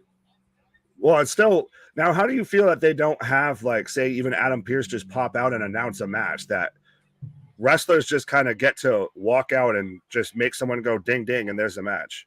Yeah, it's something that would never happen. Like, one of two things would have generally happened in the past, where either somebody came out and said, "You guys hate each other so much, fight." Ding. Right. Or you get a segment where the two wrestlers were like in one or both end up in the back with the GM. Often it was Regal on NXT, where, you know, somebody storms in his office and says, "This is bullshit," da, da, da, da, da, da, da. And he goes, "All right, we'll figure this out." Right? Like, I mean, that's generally the case. So for me, yeah, there would be a challenge, and then someone, you know, you would have an official come out and say, "Oh, it's official now." But yeah, like, for me, that's the way I would do it. I mean, that's so you kind of, again, we talked about this with AEW and how AEW is hurting their own product, because you need rules, you need authority, you need it's like anything else we watch, right? You think of something like the Squid Games. There needs to be parameters within the rules, so you know how to follow, right? There has to be parameters, structure. There has to be obstacles. There has to be authority. There has to be bad and good. You can blur it a little, but there has to be some type of definitive way for the fans to go. And I mean, we talked about it with Wardlow, where you have Wardlow fighting Orange Cassidy, and the fans are like, boo. Yeah, I don't know who to cheer for. Yeah, so you need that structure, and that's what we were talking about. I rewatched, before we came live tonight, I rewatched just the Briscoes FTR main event from Saturday, because we do this, right? So we miss some stuff. Right. So I kind of wanted to watch it pure and, uninterrupted. And again, same thing, though. It was so much about the rules in which they were playing. You know, the ref had a part in it. They were tagging in and out. Even at times where, you know, someone was down and out, it still tried to find a way to make a tag. One point, there's a botch where they were supposed to pull each other into each other, and you literally hear their hands slip from, I guess, sweat. But you hear like the slip, but they react, they grab each other, they spin. He gets thrown into the belly to belly by Mark. Yeah. Yeah. I mean, like, there's just that type of structure lends for a really good match. Well, when it's taken seriously and there's logic and reason put behind it, you know, it's supposed to be storytelling, and unfortunately WWE half the time thinks that they can just skip parts and we'll just fill it in for them. It's like, no, I'm tuning in because I want you to tell me the story. Yeah, and we want to know what the story is, right? Yeah. So, It is interesting that Rey's wearing purple, Dominik's wearing black and gold. Yeah, it's interesting that it comes down to that much of paying attention to their attire to try and decipher stuff. Thank you, Victor. Thought it was crazy. Yeah, no, I saw this. Okay. Yeah, they talked about this last week, and the minute they said it last week, I was like, red flag, red flag. Yeah, well, I wonder then why they just kind of walked out from ringside. They didn't, actually come out with any sort of music or anything. Priest with the blind tag there. I don't know if Dominik saw it. It doesn't matter. He goes for the tope, and like he should, Damian catches him because he's a kid and throws him into something. Oh my God. Damian Priest chucked him. It looks like Damian chucking off. Holy shit. They're really stretching shit out tonight. Yeah. Now, that also could be a part of the influx of power and creative, because now they're like, shit, well, we don't want to start a whole bunch of stuff. So, all right, you guys go for 45. You guys go for 45. Yeah, now we got to stretch. We got to fluff stuff up. Right, and then we'll figure out, like people said, the Monday after SummerSlam, we kind of took over in the middle of something. They can't make a hard left on a lot of this on your go home show. We can't. We kind of got to ride this baby out. Right. So yeah, I mean, interesting, Nick. Yeah, because that's the thing though too, is all of this news has been dropping on the days of shows, like the stuff with Vince retiring. Dropped only a couple hours before SmackDown went live. So that to me is insane that, and it tells you why they're going to kind of fluff stuff out for right now. Yeah. They can't just, with a big show, one of your big 4 pay-per-views that close, you can't just do such a hard gear shift in a different direction. Yeah, no, it's a tough shift, right? You can't just show up and go, all right, guys, everything new. Hold on tight. I mean, you've been billing a pay-per-view for 3, 4, 5 weeks now. Right. You really got to ease into this. So we'll see. I mean, hopefully there has to be some impact as far as who's going to win, who's going to lose on Saturday, how's it going to play out. And then, yeah, I mean, we'll be back here 7 days from tonight. And folks, tune in, because it will be a really interesting night. The night after SummerSlam. Yeah, that to me is like the, break-even point of this is the new era of WWE. Right. And it's kind of like you take over like a fucking garbage sports team. You can't just like, all right, guys, now we're fucking pros. Like it takes a second. Yeah, you can't take over as a head coach in the middle of a playoff run. Yeah, and just be like, all right, so now I'm moving the point guard to center, and now I'm moving the center to small forward. Like, no, you can't do stuff like that. Right. So, I mean, yeah, there's a lot of things at play here. That's what the interesting part about all this is it becomes extremely compelling because we don't know what the answers is. Like, there's a lot of unknowns. And the minute it came out today, and I know we talk amongst ourselves on social media, and the minute I saw the thing about Vince, I was like, that's it. That we're not even begun. And now you're talking about federal investigation. You're talking about deeper probes. And I do think that Vince kind of hurt himself, where I think when the original story came out, if Vince was like, my bad, I'm going to go now. But he didn't. And they were like, shit, now we got to try harder. Found more. And Vince, showing up on TV, showing up at UFC, introducing John Cena. They found more. And then he got forced out. So, and again, I don't think it was overnight. I think they had to sit him down and say, like, listen, man, you need to get away from us quick. Right. Yeah, that we have a loaded gun here, so you can either step down or step aside. Yeah, now it feels like the loaded gun was already being cocked, and now he's got a problem. Oh, yeah. Well, because now you already had the internal investigation. Now we're hearing talks about federal investigation. They're having to go through all their refinance pretty much all the way back to at least, I think, 2019, 2018. Now, here's the catch that I don't quite follow, and I'm going to have to read a little bit more, and any of the fact checkers or yourself, Nick, can fill me in. But originally the thought process was that if he was using personal money, it didn't really affect the business, but now they're adding it to the books. But if it was his personal money, then that's a problem, right? Like if they're revising their financials, then that ventures into fraud. Yeah, well, because we had already talked about how they had their fiduciary privilege to shareholders, but so they're saying what I've read so far is that his certain payments should have been recorded as expenses. I do have an article pulled up right now. If you want to go ahead and chat for a bit, I'm just trying to skim through it. All right. I will remind the folks while Nick kind of brushes up on the article, because again, it is something that I don't quite have my head around yet. But we got Rey Mysterio, Dominik Mysterio tag match against the House of Purple, Judgment Day, the main event. What ministry? The Ministry of Main Event. I'll take that. Right now, the Damian Priest is in control. I wonder what Raw stars going to show up on SmackDown, like the SmackDown stars showed. Yeah, we're gonna get some. I mean, it's a go-home show for SummerSlam, Victor. I mean, it's gonna be the usual suspects. We're gonna see Theory. We're probably gonna see Becky. I don't know. We'll see how it plays out. We haven't seen Bianca or Becky tonight. Expect to see Drew tonight either, or Sheamus. So it's going to be interesting. But so I have a quote from a Yahoo article. Coup de grace.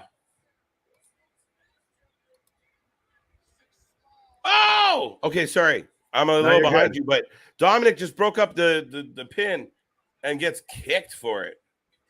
It's just such an odd mismatch, dude. Oh, and they're doing the Eddie spot. The slam the chair and toss it to their opponent. Oh, we did that twice. We've done this twice already. Wow. Really? Oh. But so yeah, I have a Yahoo article. WWE disclosed in a SEC filing that it, quote, has made a preliminary determination that certain payments that Vince McMahon agreed to make during the period from 2006 through 2022, including amounts paid and payable in the future, and that were not recorded in the WWE consolidated financial statements, should have been recorded as expenses in the quarters in which those agreements were made. So that could be because, like with that paralegal, because she got a raise while she was having a affair with Mr. McMahon. What is happening? Sorry, 1 second. I know I want to know what you said, but this match completely sucked me in, and I'm completely blown away with what just happened. In a good way or a bad way? A fucking horrible way. So what the fuck is the point of Edge coming back? Unless Edge is going a completely different direction. If our assumption was he was coming back to avenge his booting from Judgment Day, it now doesn't matter. So unless Edge is coming out and going straight after Roman, coming straight after something of substance, there was no turn, there was no angle. Judgment Day got beat flat pancake in the ring. Yeah, tonight's been the night of burials. Yeah, maybe that's what to me, Judgment Day, like you said, what now compels you to watch them in an angle with Edge? Well, that can't be the case. It cannot. Again, I don't understand, but it cannot be the case. And I mean, it's funny because we talked about, this is the night that Dom turns, because WWE's infamous for shitting on people. But I guess Vince isn't around, so Triple H was like, fuck it, let him win. Yeah, but so then, like you said, of what do you do then now with Edge? Do we have Edge come back as a heel and go after Rey? Do we have him? Does he go after Roman? Wow, what the hell does he do? Because now what's the point of him going after Judgment Day when they don't matter at this point, honestly? No, you just killed them. You just killed them. You lost to a guy in his 20th year of wrestling and his son. To me, right now, Judgment Day is up there with Retribution as far as just failed factions within WWE. Hey, I just said we haven't heard from Belair. We're getting her up next after commercial. We're about 3 matches into the show, even though we're fucking been on forever. We're rolling along, folks. I hope you guys are having a great night. I hope Monday was good to you. Tomorrow, Monday Senior, we'll get through it. We'll be back here for NXT 2.0. It's a stacked card again, 2 weeks in a row where the card looks pretty. I know people want to hate on NXT 2.0. There's good reason to hate on it. Well, now that show could especially be changing if Hunter's in control. Do we see his, fingertips and his impressions much more in that show? Because that show has not exactly got something like SummerSlam right around the corner. So imagine if we get Hunter comes out with, of course, some metal music playing and everything all of a sudden is black and gold. I mean, that's interesting. A lot of people speculate that that's not going to be the case, though. Oh, I'm not saying that I exactly think that, but I think it's it's an interesting potential. Oh, I mean, absolutely. I mean, if nothing else, I really don't care what you brand it. I mean, the colors suck, but I mean, just give us better wrestling and not so much stupid shit. JV says this is usually about the time where I fall asleep and I'm still up. So far, 7.5 out of 10. Woo! Ooh, you are generous, sir. JV drinking on a Monday.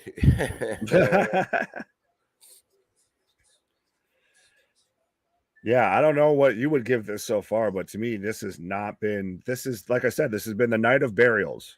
I don't like to give out early ratings, not to be that guy, but no, you're good. I will say the fact of, I mean, that opening segment went forever. Theory was on the first 45 minutes of the goddamn thing. Didn't love a lot of it. The whole Sheamus Drew thing again. Yeah.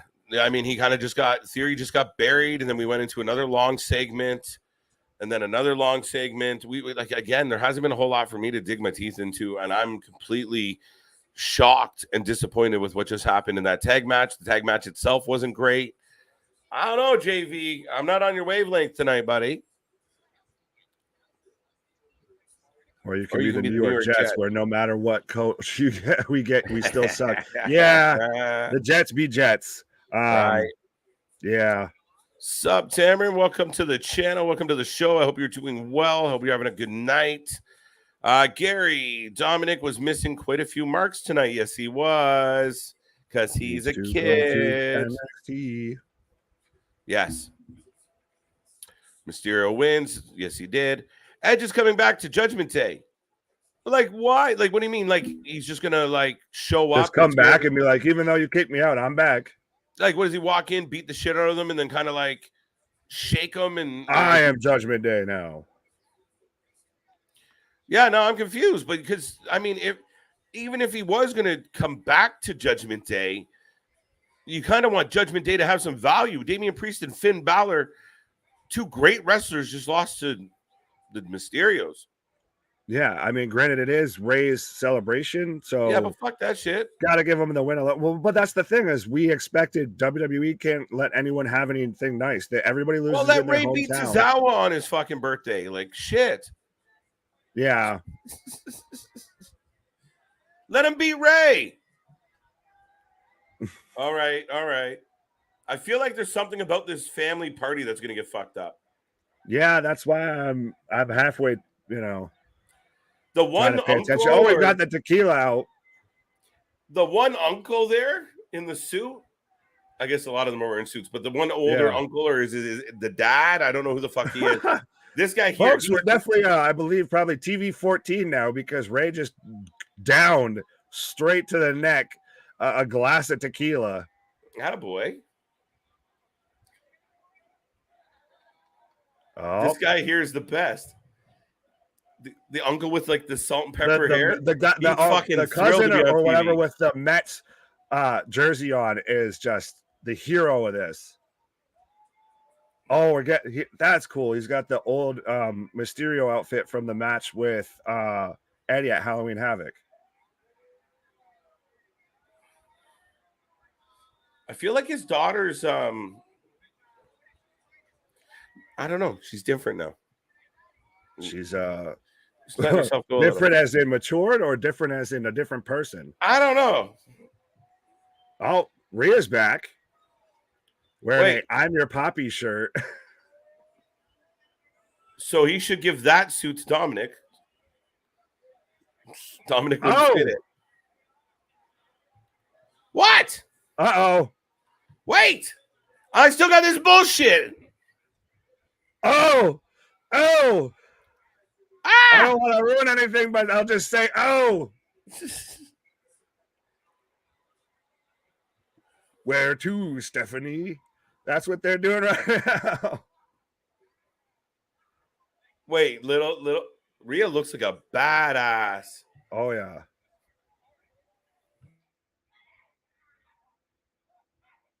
Oh, damn. Wait, here's the problem, though. That kid just beat up the other two members of the team, and Rhea just manhandled him. Yeah, well. Wasn't it actually Finn's birthday? It was, wasn't it? What, today? When's Finn's birthday? Because that's what I thought he just said. I have no idea, but they just destroyed Rey. They powerbombed his ass right through a table backstage. It looked like they were dragging him off. For a second, I thought it looked like they were trying to kidnap him? Dom. And that's why I was saying, like, where to, dude, Stephanie? The family gathers around. Oh, my God, what did you do? Nobody in the family... Dude, if you powerbomb that many uncles and cousins are on there, nobody even going to try and fight. That guy?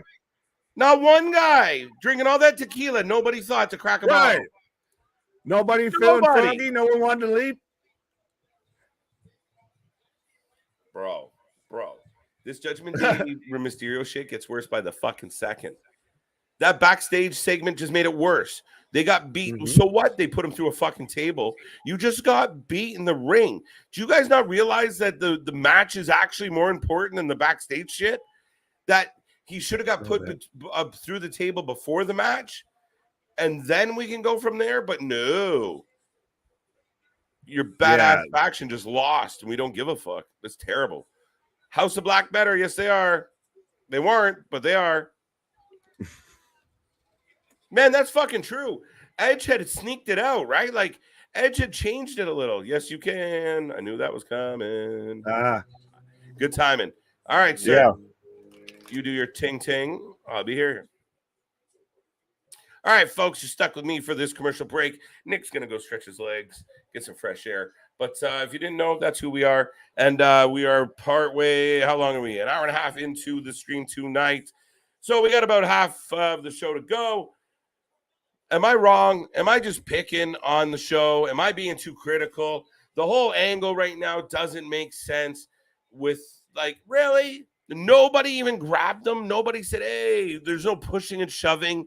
And then you clip away back to the announcers. Literally, he got powerbombed in front of his entire family, and nobody did a thing. Make it believable. And yes, it was Finn's birthday. Thank you, Victor. None of this was good. And again, you just made your, so what? They put him through a table in the back. They jumped him again. But they lost where it counts, in the fucking ring. Pancake. Done. I don't need to see this rivalry anymore. I don't need the, you're going to argue, well, it was because of the chair moment, maybe. But you make it more broad. You make it more noticeable. You really highlight, like, oh, shit, they got lucky, or Nah. Here comes Becky. Belair doesn't even get a chance to speak, folks. Scott says 5 out of 10. I'm more feeling that vibe. Oh, now Becky doesn't get to speak. Lap my ass off, lap my ass. Rhea looks like she's going to take Dom Vigard. All right, JV, that's funny as shit. He looked terrified. Yeah, she looks like she's gonna tell. Never mind. That'll go downhill very quick. Holy Rhea Ripley. Yes, it's Finn's birthday. Kind of funny, right? Finn kicking him, going, "It's my birthday." I'm sorry, but La Raza isn't about that. If this was real life, House of Blue would have had to deal with like 50 heads.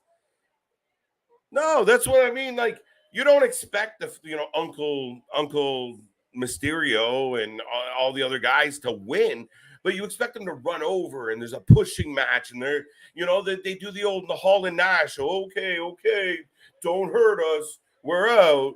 The damage is done. Goodbye. But there wasn't even a reaction. It was like, oh my God, poor Ray. Man, your family don't like you nearly as much as they should. By the way, Belair and Becky are beating the shit out of each other.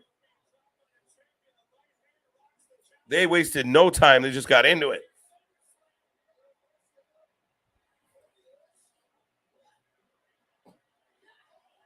Becky looking like a bathroom tissue got loose. What else we got? Whips and chains, handcuffs. Cat fight. See, Victor, you only get to call it a cat fight because it seems like a cat fight. It's very cat fighty.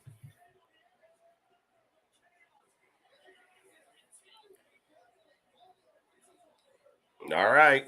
Now they're being pulled apart. That's our big amp up moment. Are you guys ready for this match at SummerSlam? I mean, it's got potential because of the two athletes involved. I'm worried that it's just diminishing return because been there, done that.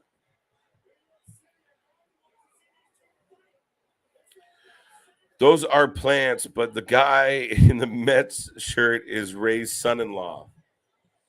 The plants can pretend. That's what they're there for. I don't expect a Hurricane Rana out of Uncle Mysterio.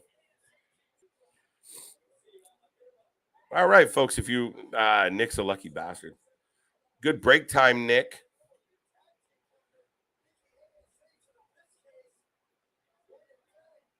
All right, so I'm getting a replay of Alexa pinning Nikki again. I don't know what the hell they're doing with Alexa. Anybody got an opinion on what happened with Alexa? Did they just fuck it up? No, you're not. No, you're not. Come on, folks. Light up the chat. Let us know how you're doing tonight. How you feeling? What's on your mind? Here's Alexa with her doll. Makes no sense anymore. Yeah, read that one.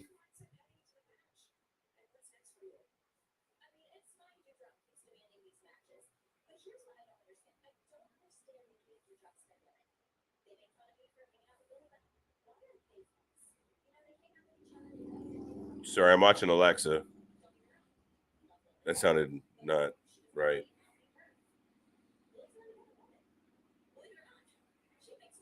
I don't like it. I don't like it.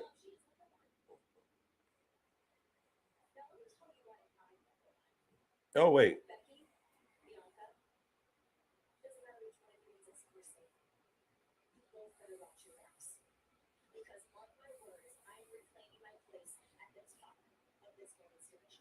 Yo, Alexa said yes. Yes.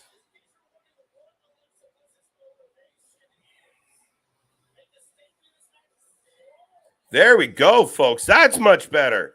Started off with that like fluffy, like, and ended on a strong note. For those who are fans of Alexa Bliss, that's a promising moment. I still don't like the Lily doll. Not if she's gonna have the Lily doll, it's got to make sense opposed to just a girl running around with her doll. It's got to add up, right? All right, back to commercial. We got to come up with a game or something to play, guys. Holy shit! Listen. Who said this was a 7.5? JV, where are you? Lily the puppet needs to go ASAP. Yeah, Aaron, I don't disagree with you.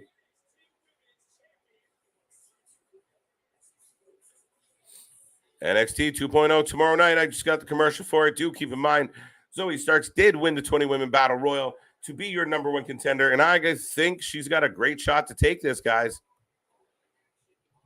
Hot topic, Warped Tour Bliss. Ding. I'm good with that one. Yeah, that's pretty on point there, JV. JP, your thoughts on new WWE so far? JP, I think the jury's still out. And for me, the reason why the jury's still out is I don't think you're going to get a full taste of it. Maybe little tweaks. I think maybe the show, like certain segments of the show seem quite elongated tonight. So maybe it's a little bit of a non-committal thing, not overbooking, not overusing anybody. I do feel like this new WWE that everyone's excited for, it's going to take time, and you can't just pivot, especially a week before SummerSlam. Like, they really don't have wiggle room. If this decision happened 3 weeks ago, sure, you can mold SummerSlam in the vision of the new creative. 1 week away, you can't change what Bruce had been doing. You can't change what Vince had been up to. You can't make that definitive turn. Now, that's assuming that there will be dramatic changes. What if Triple H and Stephanie are like, that show's good enough? I don't know. I don't think so. We don't believe that. We saw yeah, we saw the fucking, that was funny. This one caught me. There you go. Bro, you're whack as fuck, yet you turned in to watch me. So thank you very much, and have a wonderful night. Lily the puppet. Yeah, no, we're wasting our time with that. It's got nothing to it, guys. But yeah, no new creative, no new changes. Not much is going on, and you won't see it till after SummerSlam, guys. SummerSlam might be impacted slightly by this, but realistically, again, you just can't turn on a dime and change what we're doing. So slowly. Tamarin, what do you got? Why Rhea do Aaliyah like that? Why not? I mean, Rhea's a badass. I mean, Rhea was going to beat up Dom. Manhandled him, even though her friends couldn't beat him in a match. Scott says total clusterfuck. I completely agree, bro. I have no idea what's going on there. It's been all over the place tonight. It's just weird, and I don't know if that's one of the new ways to do it. I already clicked on that, idiot. Man, only if you could grab someone and have them dressed like as Lily and make it the dog comes alive once in a while. Boom. Welcome back. Yeah, speaking of coming alive. Yeah, no way in hell should Lily ever become like a sentient being or anything like that. That's Vince Russo as hell. Mm-hmm. Sweating for life. Absolutely. It's hot as a motherfucker, and we are rolling tonight. I see a little shine on my boy, a little shine on me too, sir. Yeah, but like I said, it's hot as hell. It's been a heat wave. You know, hell's frozen over because Jeff Jarrett is in WWE right now. He's going to be the guest referee in the tag match and in Ric Flair's last match. Meanwhile, Vince McMahon is out of WWE. When did you think that would ever happen? Oh, and Rhea now boots Rey in the head off the stretcher. Yep. Agreed. People are thinking the new WWE is a 180 from Vinny era. No, and I mean, as much as we see it, what I think the big difference is going to be the characters. The character. Oh, okay. Now we got a little bit of what the fuck? Yeah. We're still doing this shit. Well, that's the thing. Like you were saying, man, this is as embarrassing as this guy showing up. It's fucking a joke. Getting stretched out. Right. Agreed. People are thinking the new WWE. Yeah, no, we're not going to do that. Roman didn't need to bury Theory. Everybody buried Theory. Tamron. Oh yeah, half the roster got their shots in on him. Everybody. Yeah, but now because, like you were saying, of that, we're still on the road. Where this is the go home Monday Night Raw for SummerSlam, and everything seems a bit padded out, a bit long in the tooth. So they're not going to do that drastic change with the new power structure. They're not going to do that until after the pay-per-view. Yeah, right. All right, so this is going to be a one-on-one. Yeah, for people tuning in or tuning along, we have Piper Niven. Sorry, I don't want to keep calling her Dewdrop because that's such a horrible name. All right. Versus Alexa Bliss with Nikki ASH, almost a wrestler on the ringside. 2 count right out of the gate.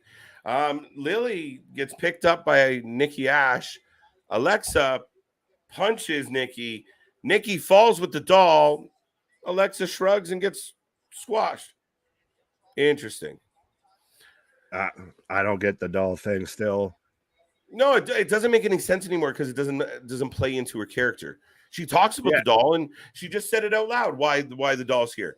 It's number 1 in the shop zone, and that's Says it's enough. merchandise. At this point, she just seems pretty much like Avril Lavigne as a professional wrestler. Right. I don't get her character at all. I do like that she's back on TV. I just wish she wasn't involved in the 24/7 title, didn't have a doll as a crutch gimmick. Like, it's just the women's division in WWE is honestly probably the weakest right now in professional wrestling. It's tanked considering where they were. Keep in mind, a few years back, we were doing an all-female WWE pay-per-view. The revolution of women's wrestling, it had arrived. You had the four horse ladies. It was going somewhere. It looked good. It was strong.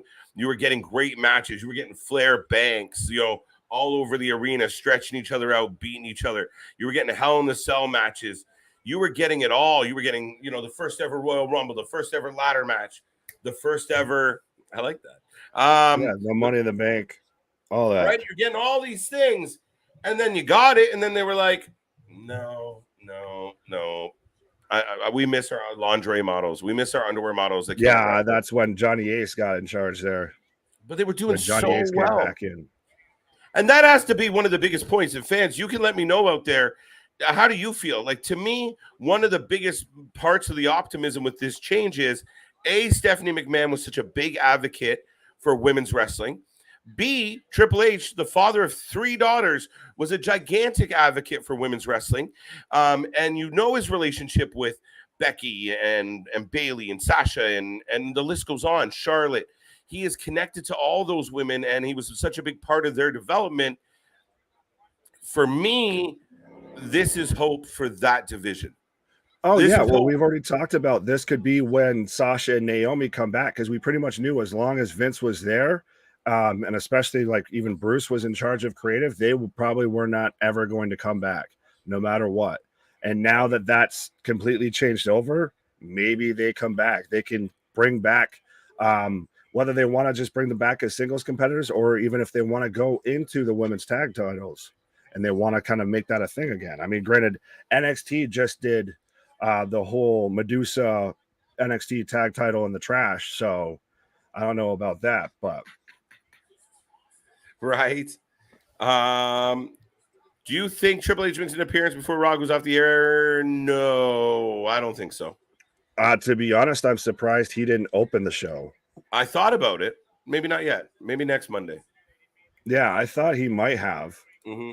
I mean, I think part of him coming out and saying, hey, it's me, is A, you take ownership of whatever you're about to see.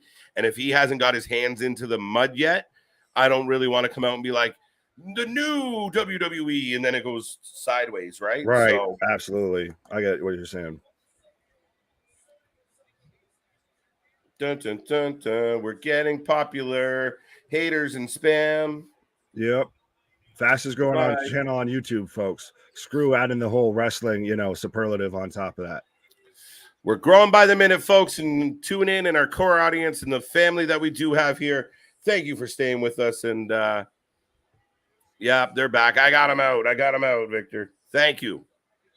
That's how you know you're doing well. You're the lion when they've got the jackals, nipping at his toes. Right. I wasn't getting any spam when we had 12 subs, but it's all right. When you're putting up growing.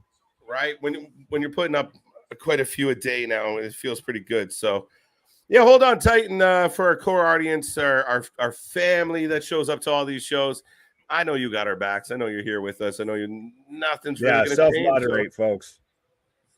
Okay, Alexa 1. Oh, that sucked. Anyone else? Anyone enjoy that match? No, I honestly don't even remember anything after it, and it just happened. I don't get the point. Oh, Logan Paul is here. Yeah. Well, because I couldn't tell what they had started it off with what looked like him and Miz, having at it in the ring, and I couldn't tell if that was from the tail end of last week or if that was the start of the show tonight. It's so weird, man, that they're billing this guy as a babyface and trying to position him with AJ Styles to get him some sympathy and get him a bit of a babyface rub. I don't know, man. It doesn't work for me. It really doesn't. Yeah, no, it's it's ridiculous to me to try and bring him in as a babyface because he's such a naturally dislikable person. Right. That you're not going to get people to cheer somebody that comes out with, a $5,000 Pokemon card. 5,000, 5 million, wasn't it? I don't know. I don't want to give that man any more credit than he already thinks he deserves. Well, son of a bitch. Where are we going with this? Will Triple H have Roman lose to Brock? No.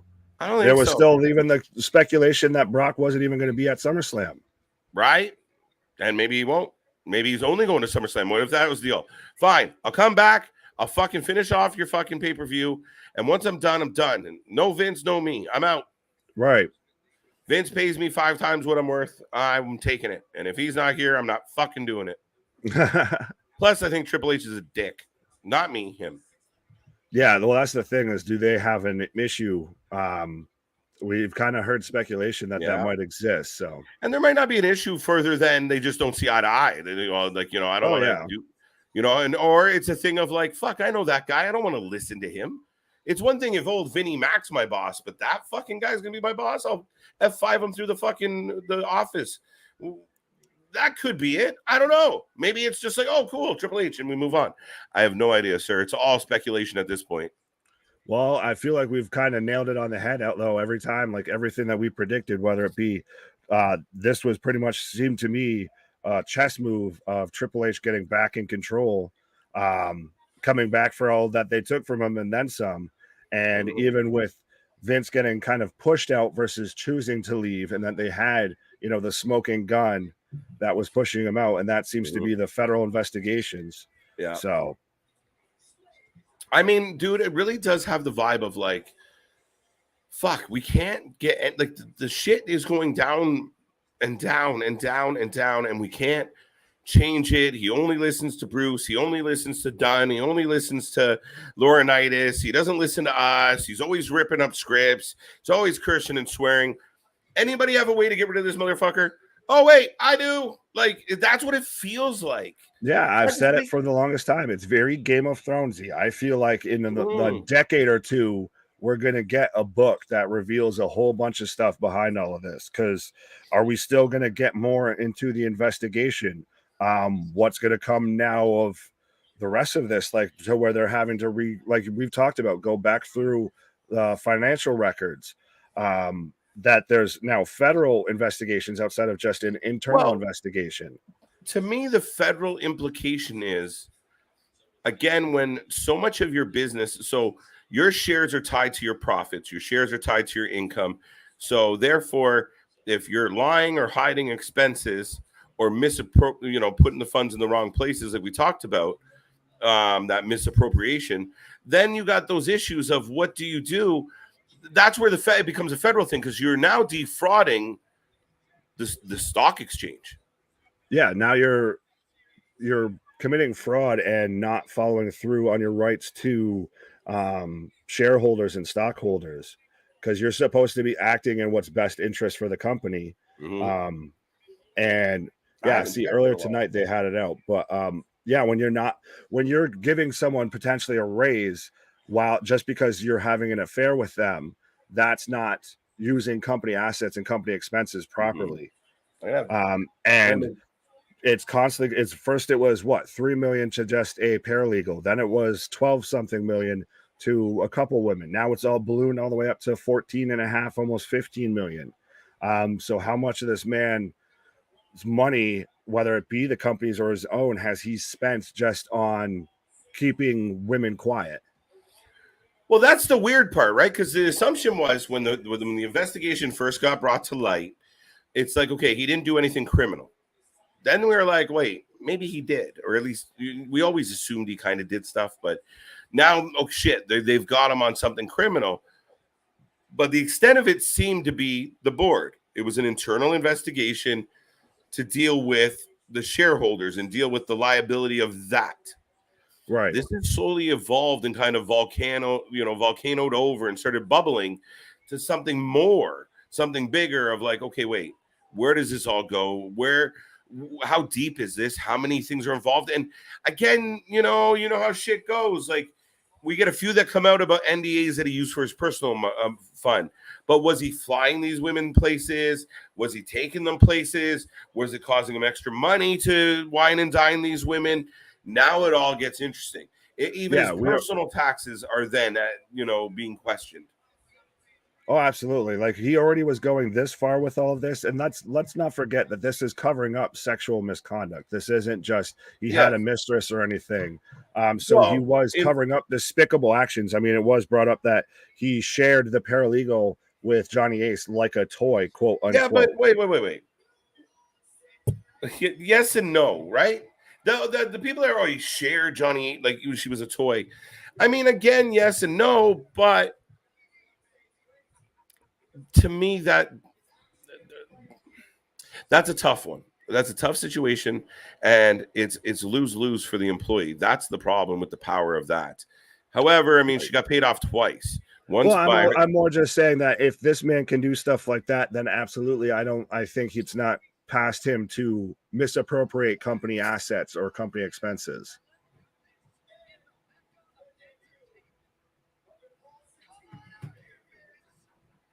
Sorry, I got distracted by ImPaulsive TV because I impulsively ImPaulsive TV, and now he's challenging The Miz.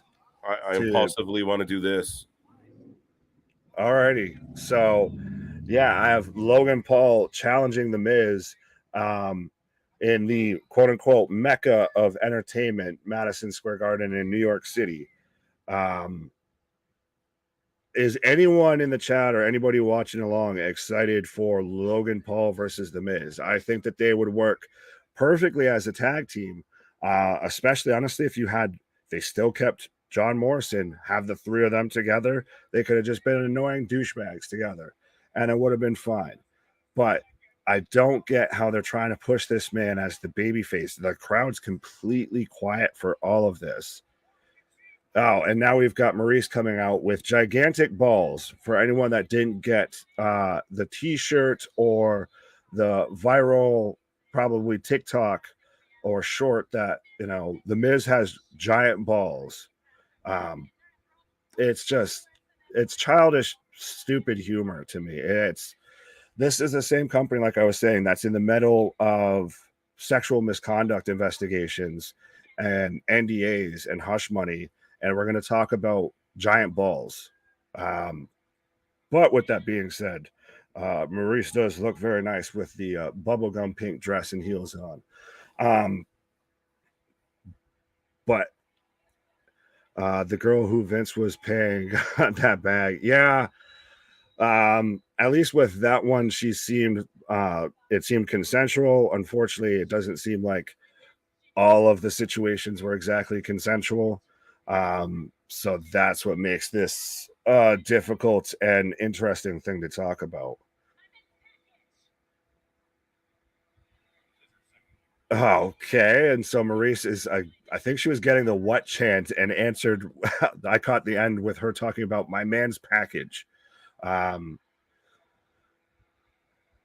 I get that, they've talked about TV 14 and all of that, but if this is the stuff we're going to get, if they go TV 14 is talking about balls, then I'm kind of don't want to go to TV 14 now. Bro, my husband's genital. Sorry, that's.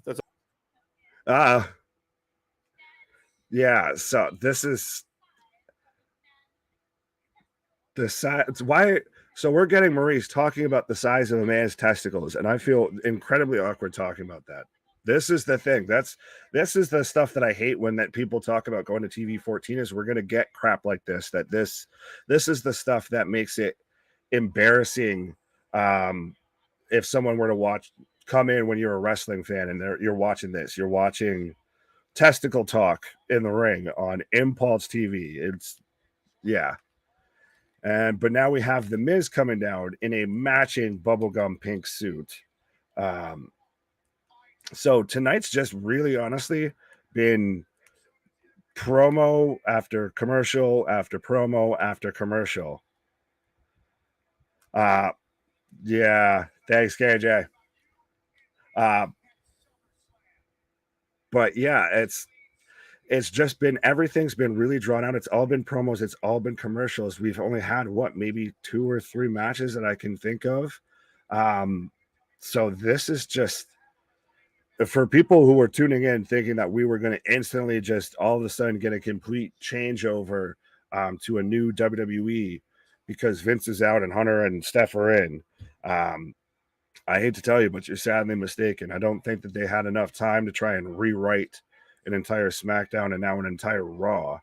And it's painfully obvious at this point. I know we had some people earlier in the chat saying, oh, this is a 7.5, 5, out of 10 show. At this point, I'd honestly be stretching to give it a 2 or a 3.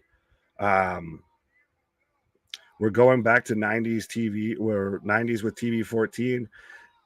Yeah, but that's the thing is everybody at times looks at the Attitude Era through rose-tinted glasses. There was plenty of stuff in there that was just hot garbage that especially would not fly today in today's culture.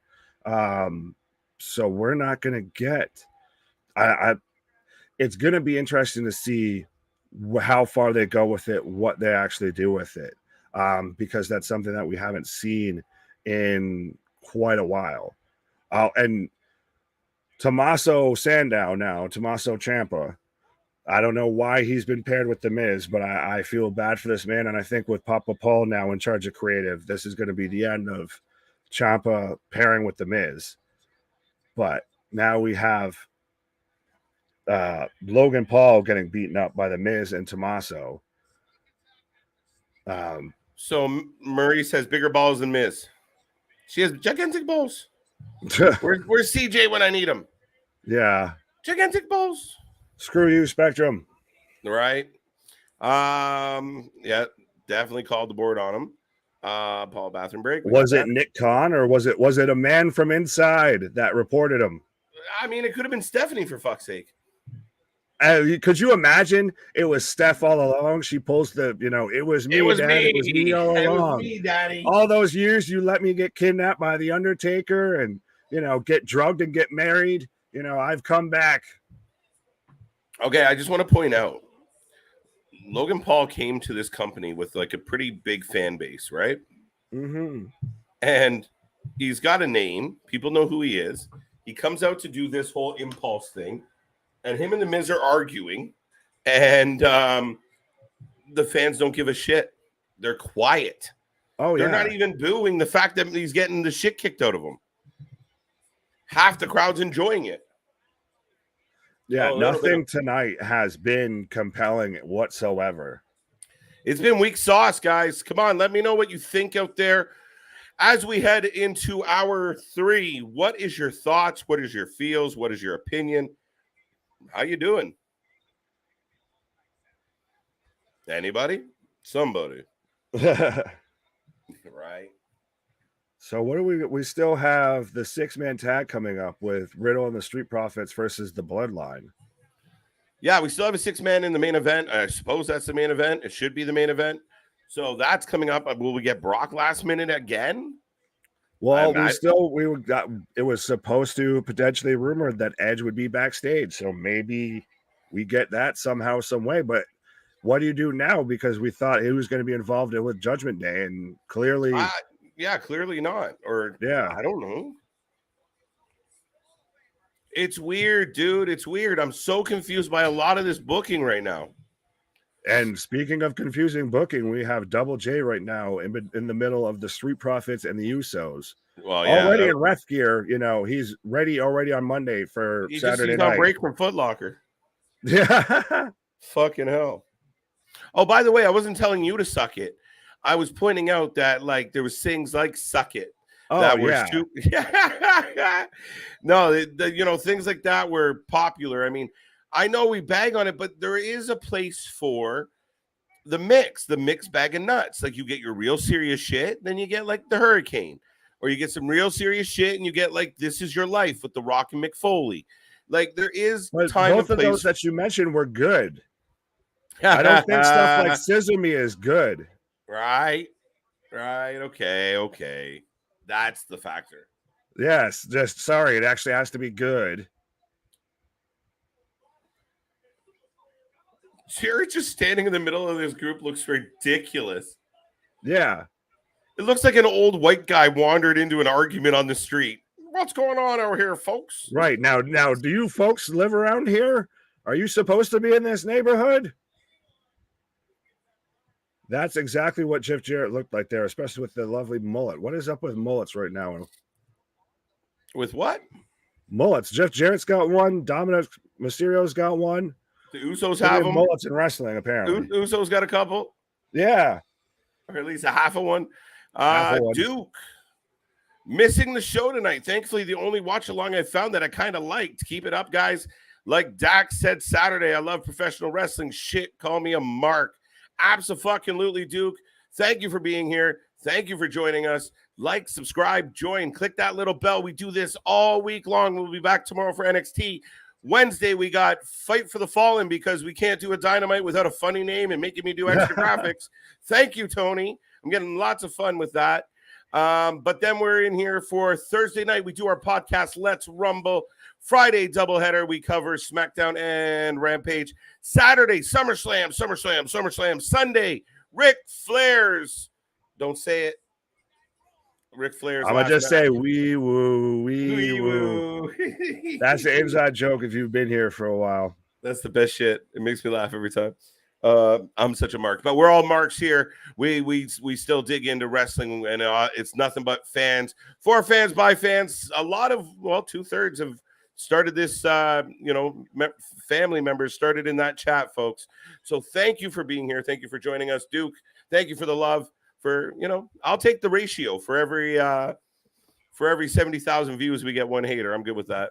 Yeah, absolutely. Well, and even then, that's why we have Wrasslin in the name. And even with our shirt with all T's, it's pro wrestlers beat up sports entertainers. We are very much a pro wrestling channel. We cover everything from AEW, WWE, NWA, GCW, Impact, Ric Flair's last match, which is Jim Crockett Promotions coming back.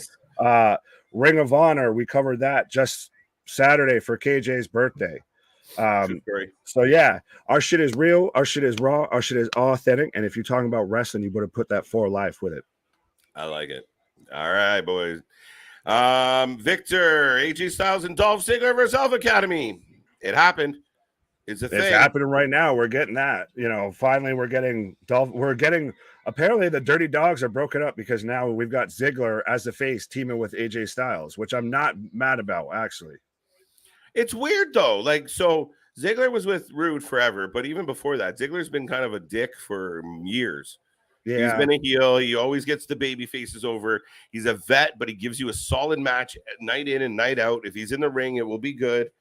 Whether you love him or hate him, that's how it's going to go. Now, for me, it's just weird. And then he's kind of fucking with Theory. Everyone's kind of fucking with Theory. Now he's teaming with AJ. What the fuck? Yeah, well, it's too many things going on at once. Yeah. Well, and I've heard that I guess Bobby Roode's been working house shows to kind of train how to wrestle. Mahan. Oh, good. We built up this guy of him coming back, but he's not ready to really go yet. I don't get it. I'm ready for Wednesday. Yes, Wednesday night here on the channel. It's going to be a good one. Lots going on. Moxley against Roosh. Interesting. For the AW World Championship, the interim. The interim title's on the line. Daniel Bryan makes his return. Bryan Danielson will take on Daniel Garcia. He's already promised to kick his fucking head in. His words, not mine. Yep. We got Thunder Rosa versus Mariami, one of the Japanese girls, I believe. No offense, but that's right. What it is. I don't know her very well. I don't know where it came from, this matchop. So that came from promotion over in Japan, where it was a match for like a number one. Yeah, I saw that. Yeah, it was stupid. It's stupid. You're not helping Thunder Rosa's title reign with random shit like this. Yeah, she's kind of had probably the weakest title reign so far. They're already more pairing her up in a tag team than they are focused on her with the belt. Right.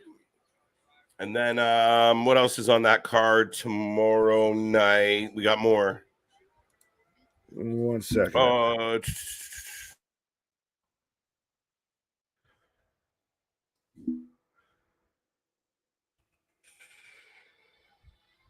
God damn it.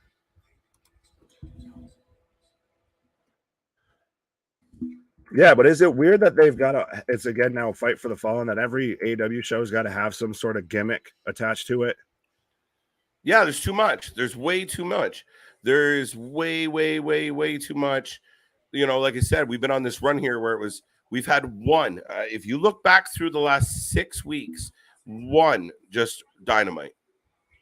There was Road Rager. Yeah. Then we even with Rampage. I mean, to me, to do four Fighter Fest, it wasn't the best of choices. It wasn't. I mean, you're just diminishing anything that you're trying to do. Is every show between pay-per-views going to be gimmick shows? What? Like, I don't get it.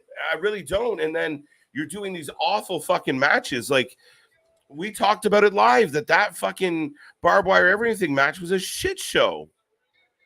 Yeah, it was way overbooked, and the wrong person went over. Absolutely. Yeah, man. And listen, a lot of people out there do podcasts or do shows where they sit down and they watch, minute by minute, and they can break down everything. We literally do it every night live on the spot. So even if we're right, we're wrong, we miss something, we don't. You're getting that off the hip reaction. There's no delay. There's no time to prepare thoughts. No, we just tell you absolutely. This is all completely live, uncensored, unedited, Raw, like we're watching Monday Night Raw right now.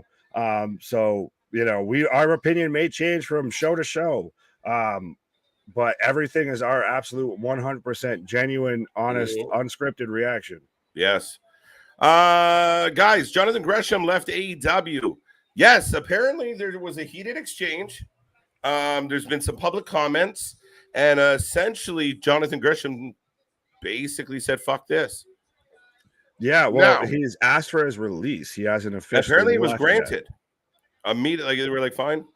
And I don't see why they wouldn't release him. No offense.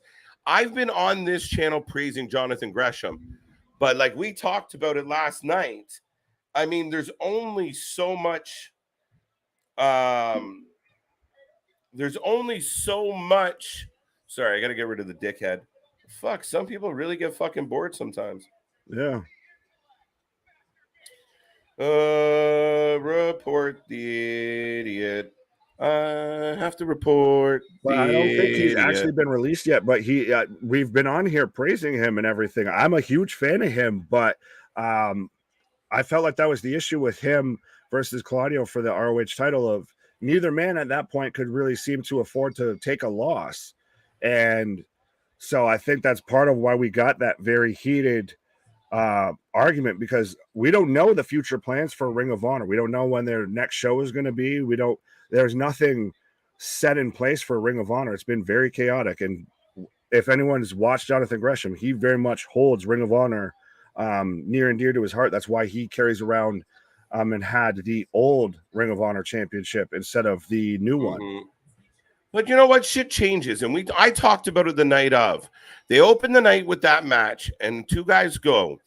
And there's a huge discrepancy between Claudio and Gresham, not only in what I felt was talent, but also in size. Like, Gresham puts on an ankle lock, and it looked like a little kid holding on to his dad's leg, hoping that he didn't leave for work. No offense, and I know he's a great technical wizard and da-da-da-da-da-da, but it made all the sense in the world for Claudio to win that belt, and to say it was for any other reason than it made sense for business. Yeah, to me, that's sour grapes. Tough shit. Yeah. Did you get a Raw deal where you held that belt for a long time where nobody was paying attention and you didn't really have a company to defend it on? Yes. But you had some defenses. You got some rubs on AEW TV, which would never happen in a past time. So it is what it is. But times change. Things change. Titles need to change hands. And if you're not good with it, and if you feel you lost that title for some other reason other than the fact that somebody more deserving is around in the neighborhood, sorry, tough shit. Yeah, well, I think it's a bit of just all of the chaoticness that was going on backstage. Like, we saw to where Tully was already out of Tully Blanchard Enterprises, what had already become the embassy, literally a couple nights after forming. So yeah, that was strange. Yeah, well, I heard it was because Tully missed the show because of a previous obligation that he had. Okay. And so then they instantly released him, like he's done now. Well, I guess Tony's not fucking around.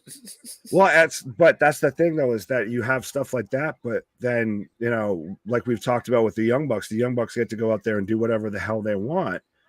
So it's almost comes across at times like very much a double standard of, or he plays favorites. Well, that's where we talked about kind of where Cody ended up in the situation of like there was no wiggle room for him. He was, and again, you saw these little stories coming out about tension between the Bucks and the more that shit got reported, the more that the fans turned on Cody, because you can't have beef with our favorites.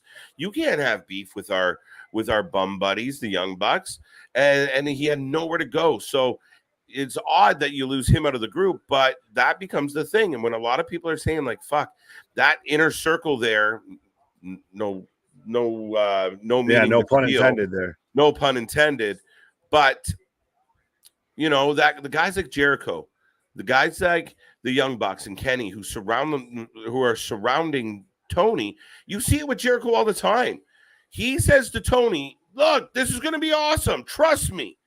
Right. And Tony's like, all right, go. And then it's not awesome. It's never fucking awesome.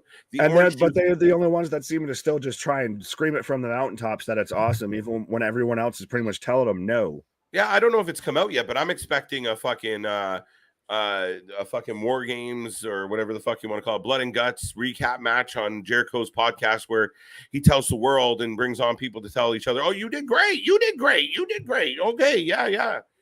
It's such a circle jerk. It's ridiculous. Well, it's got a bit of that problem that WCW had of, I feel like there's a lot of people that have not exactly creative control, but have Tony Khan's ear a lot more than other people. Right. So they're very much strategically putting themselves in specific places. I think it's Tony. I know that he does probably have a network of people that work underneath him, but I think he needs more of a prevalent, a upfront committee, like what we saw with WWE, where they have their board of directors or at least a creative team. So it's not just Tony's constantly doing everything and Tony marks out for everything. He has some people that are going to actually tell him, okay, maybe we don't do the 5th gimmick match in a row. Well, that becomes the dilemma, right? Like, I mean, the whole situation here with we talk about it. Tony's in a room and Jericho tells him, oh, I want to do this. Tony doesn't look capable of looking at Jericho or any other wrestler saying, no, I don't see it. I don't see him putting his foot down. Come on, Tony. Not with the way that he hugs those guys. Doesn't feel like it. I was a fan of Grisham, but Claudio can get more publicity for ROH and Grisham than Grisham. He didn't want to do the job. Tough shit. As far as our bet goes, on paper, we both picked Claudio. So, yeah, that's the thing. At times, you don't want to end up like Bret Hart, unfortunately, to where you kind of take yourself a bit too seriously and work yourself into some kind of rough situations. Right. JP, that's not true. Gresham was going around the world defending the ROH title, even on Impact. He did defend it on Impact. They were letting him go around and defend that title. I'm not saying he can't wrestle. I've been on here, and I'd be a complete liar if I said, oh, I don't like Gresham. I just think he was outmanned. I think he was outmatched. You give me like a Gresham-Bryan match. That's a good match. It's going to be good. Gresham can go. Claudio should have won that match, and he did, and I have no problem with it. Yeah, we're not saying at all that he didn't have a pretty solid run. I mean, he was kind of the flag carrier for ROH when they didn't really have, like you said, a company to stand on. But everybody's title reign does have to come to an end at some point. And right now, I think it was time to where someone like Claudio, who had just debuted in AW, would be a great face for Ring of Honor. Especially if they're trying to start anew. Yeah. He's a bit more of the household name. And if you're trying to draw in new eyes, you need something like that. I'm not saying that Gresham isn't talented. He's just not as publicly known because he doesn't have that WWE rub. Yeah, I mean, and then, again, he doesn't even have really that big of an AEW rub. Like he's just, a part timer kind of idea.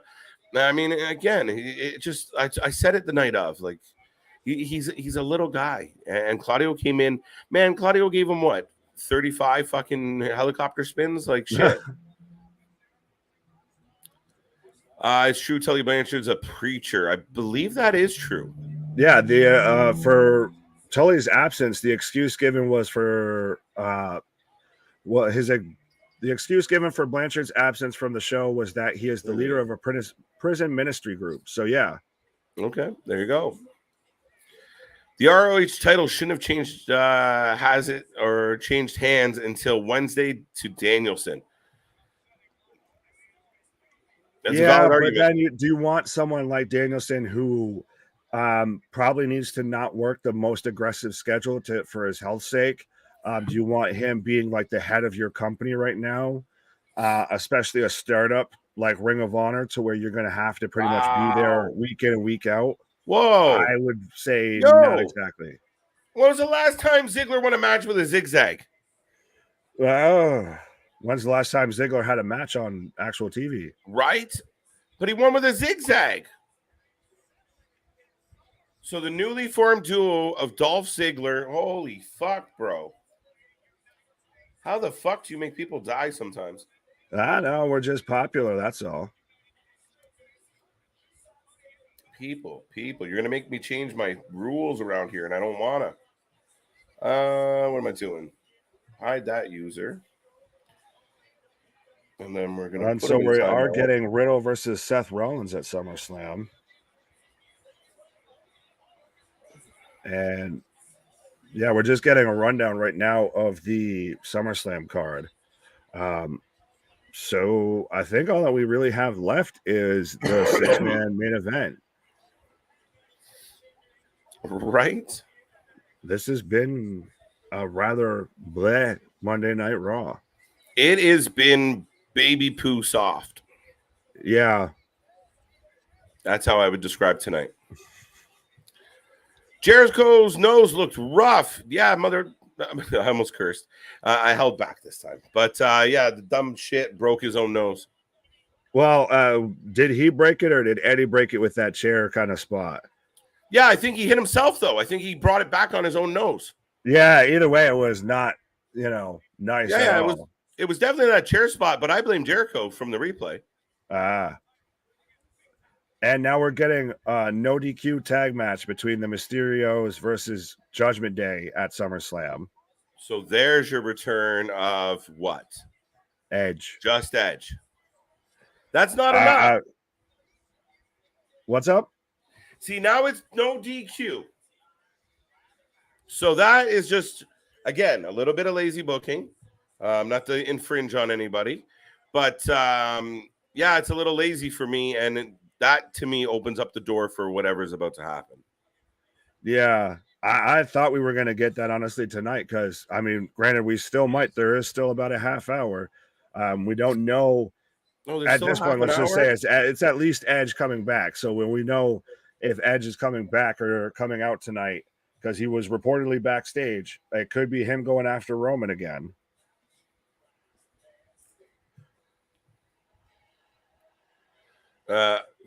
There's the man, the myth, the legend. Oh, wait, they blocked him.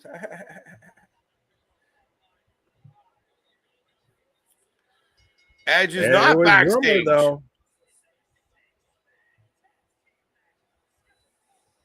Oh, his travel was canceled? Yeah, just like how Brock Lesnar wasn't supposed to be on SmackDown and all of a sudden came out. AR is aggressive as fuck. Every time I see it's off-putting. His travel was canceled, apparently. Breaking news with CJ Brand. Big shout out to the buddy of ours.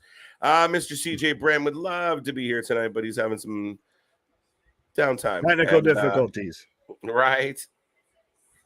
I don't know who this is, but he's got a lot of sex to give.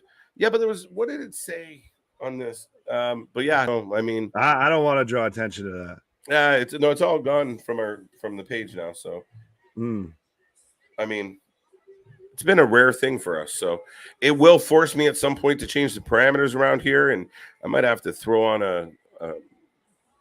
I don't want to do it. I might have to filter things a little stronger, but I've enjoyed the public. So we'll see. We'll see. If we keep growing and it keeps changing, we got to do what we got to do. Yeah, but as long as everybody plays nice with each other. Right, but that's funny, Scott. So we aren't getting a tag match. It's going to be a one-on-one match between Miz and Logan Paul. Yes.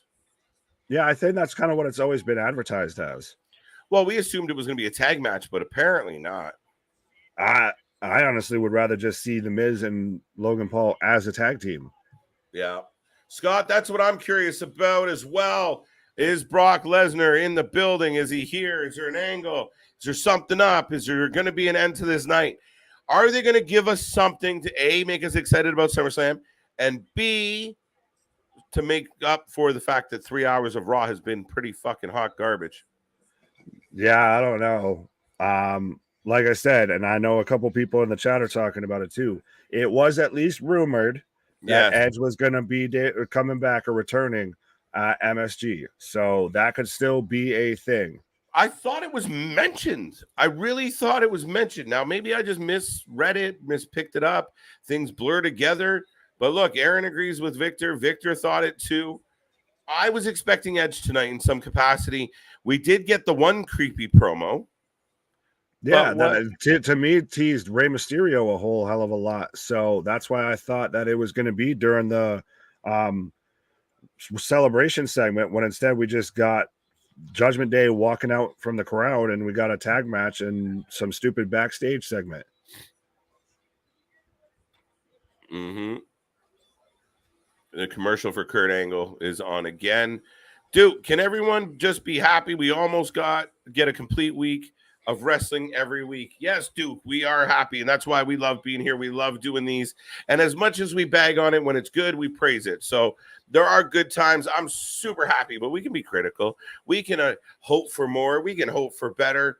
So yeah, I mean, as much as we're bagging on it right now, it's because it's been a pretty shitty night. Yeah, that's the thing is we don't bag on everything. At times the wrestling may suck, but we never will. But there is plenty of stuff that we do like. It's just unfortunately tonight, I know none of it's we're here. hoping for the new era of WWE under the Papa Paul creative. Right. But I think that's going to be delayed a bit. And just tonight's been just a drag of a show. It just, nothing's been compelling. It just felt like one giant commercial and promo. Yeah, it's been just fucking clunky. It's like watching a square wheel go down the fucking road. Right. It just really never just got into a rhythm or a groove where you were like, okay, we're going. It was literally like, fuck, okay. Oh, I can't believe they did that. Nick, by chance, were you able to see the teaser trailer for Black Panther Wakanda Forever? Yes, I actually have seen that, and I'm super excited for that movie. That's the first one that's really, to me, lately seemed like a big Marvel movie. It's going to be good. Oh, yeah. I like movies, too. No Edge tonight. CJ raining on the parade. Scott giving CJ some love. Got the shit. Yeah, WWE needs to cut the shit tonight. Yeah, fuck. It's a pile of shit.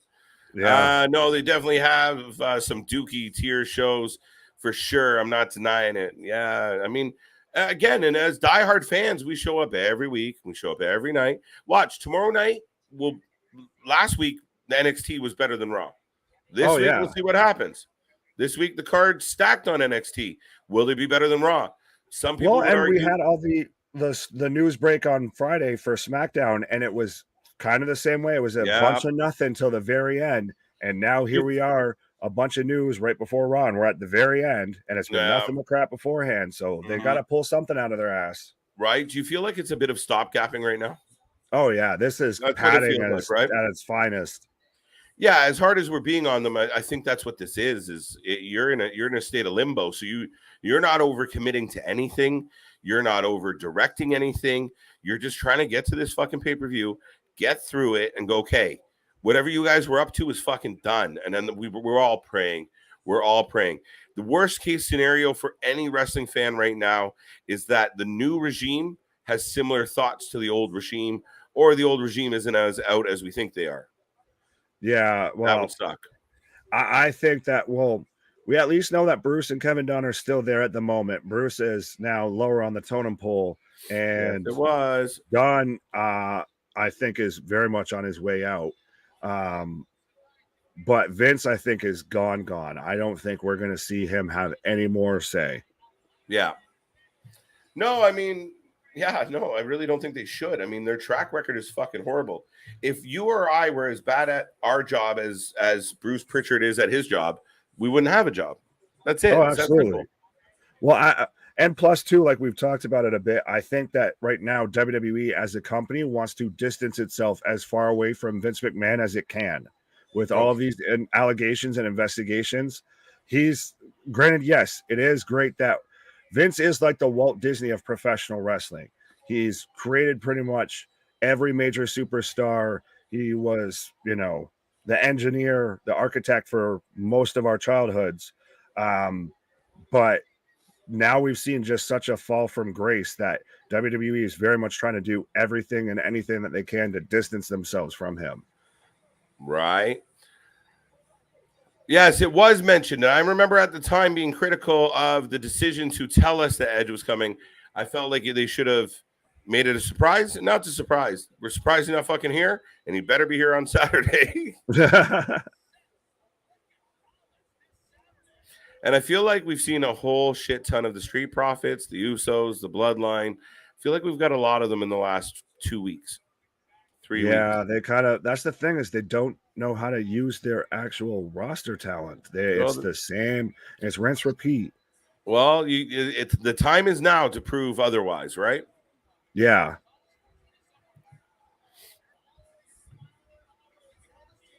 Let us know your predictions, folks, in the chat for this match, because this is going to be interesting. This is the go-home show for SummerSlam. So normally on go-home shows, you get the baby face that ends up picking up the win if they're going to eat the pinfall at the pay-per-view. But I don't know if I see the Bloodline losing. I feel like the Bloodline lost on Friday. What's that? I feel like whoever was involved in the match on Friday, that Dawkins got the pin. Am I crazy? No, you might be right. I might be right. In a match with Roman, though? No, Roman can't be involved in a losing situation. Yeah, unless it's like a DQ. Is that kangaroos? Yes. What the marsupials? Fuck? I got to follow along the meaning of these animals that they choose to shove out of this guy's butt. I don't get it at all. To me, I've never been a fan of it. It never has made any bit of sense to me. It's childish, and I hate so much all of the AR, VR graphics that they have. Mm-hmm. KJ and Nick, this is an honest question. I'm sorry, Anthony. We only answer dishonest questions. I'll have to move on, but thank you. No, actually, KJ and Nick, this is an honest question as a friend. Should we actually wait for this Friday or next Monday to realistically see changes with Triple H? And yeah, it's going to be gradual. It's going to be overnight, and you can't just.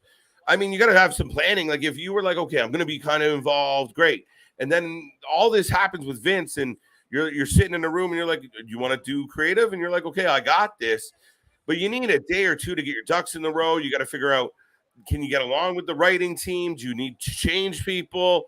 And where the fuck are you going to go? So again, just to have it like poof, we show up. And like, I know some people thought like we just tune in and it would be like all new and like Ciampa and Gargano would be in the main event and yelling shit and bitch and, all this nonsense. Give it time. SummerSlam is going to be a very interesting night. Tune in right here with us on Saturday night, folks. It's going to be an interesting night.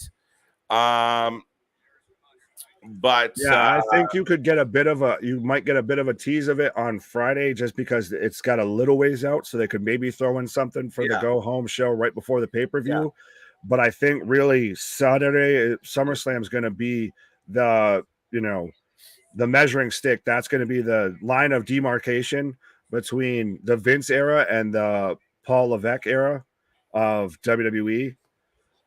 Because that's when all of these big stories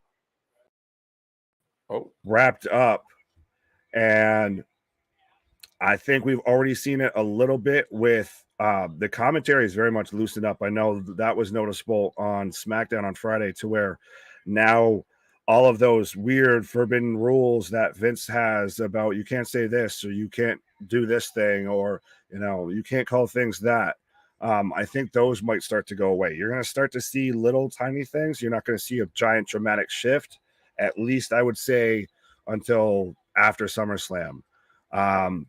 And right now we have Montez Ford with a huge dive outside onto both Usos. And of course, we go right back into a commercial break.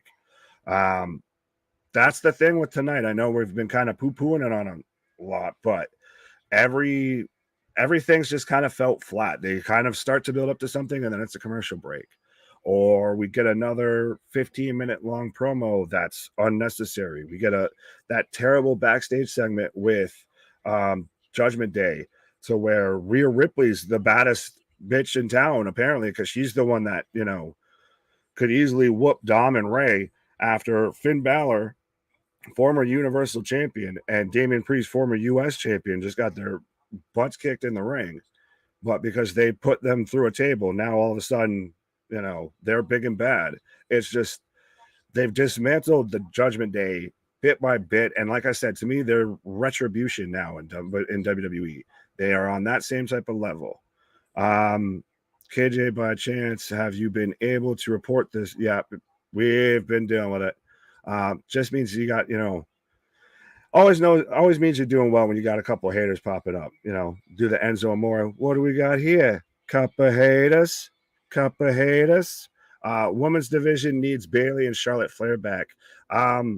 Yeah, actually, I would say more Bayley than Charlotte. I know that's probably going to be an unpopular opinion, but to me, Charlotte Flair's been a bit overused, and I honestly don't think she really is honestly that happy in WWE. I think she wants to be over towards AEW with her husband. I think that's very much a potential. And it's going to be interesting to see if Bayley's whole situation, because she's been, I believe, healthy for a bit. I know I'm not a doctor. I don't even try and play one on TV. But especially now with her best friend, Sasha, she's walked out of the company. It's going to be interesting if she decides to really, when she comes back, what does she come back? What type of situation, what angle does she come in? Jason, hello. Thank you. First time chatter. Yeah, absolutely. We are the Wrestling for Life Network. We are here 7 days a week. KJ, I think, is taking a little bit of a pause for the cause right now. I am Big Nick. CJ was kicking around in the chat, but we are bringing professional wrestling 7 days a week. We are here right now covering Monday Night Raw, tomorrow NXT 2.0, Wednesday AEW Dynamite, Thursday we've got our podcast, Let's Rumble podcast, Friday doubleheader Friday, SmackDown and Rampage, and then we're here Saturday for SummerSlam and Sunday for Ric Flair's match. I think that it's a fantastic card for that show up until Ric Flair's match. I think with that one, we're just going to get a really good Andrade versus Jay Lethal match. And for the sake of, not getting any sort of strike on YouTube, I'm going to leave it at that with talking about Ric Flair's last match. I'm back. Hey. Sorry. Where were we? We got a new face in the chat, so welcome, Jason. And I'm sure, I don't know if Nick got to it yet or not, but welcome. This man. What's up?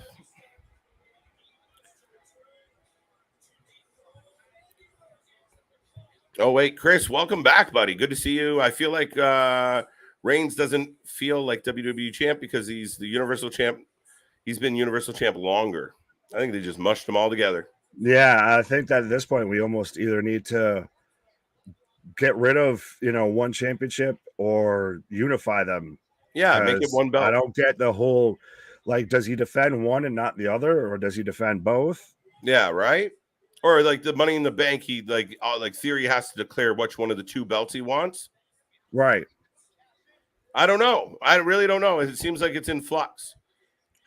Yeah, it's interesting, but to me, at the end of the day, though, he does feel absolutely as a world champ. He feels like the only guy to me legitimately in the company that you could have as a world champ. That's good. That you would want as your face of your company right now. If you have Roman Reigns on the roster, he's your number one draft pick over everybody else. Who's mine? It wasn't exactly a question, but I'm just telling you that's my opinion. Fair enough. Right now, I got the Bloodline all over Riddle.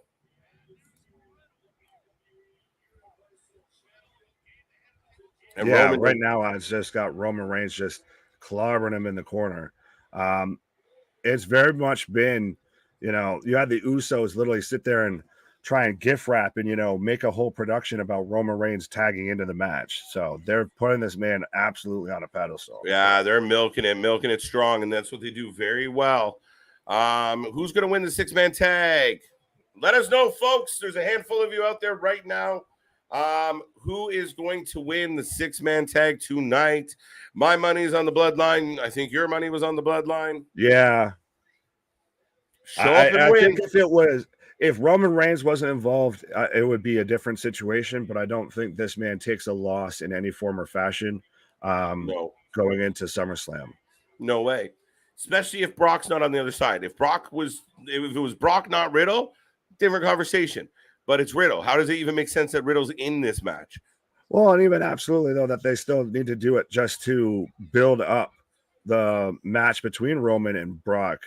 This is probably the fifth or sixth time that we've seen this match on a pay-per-view.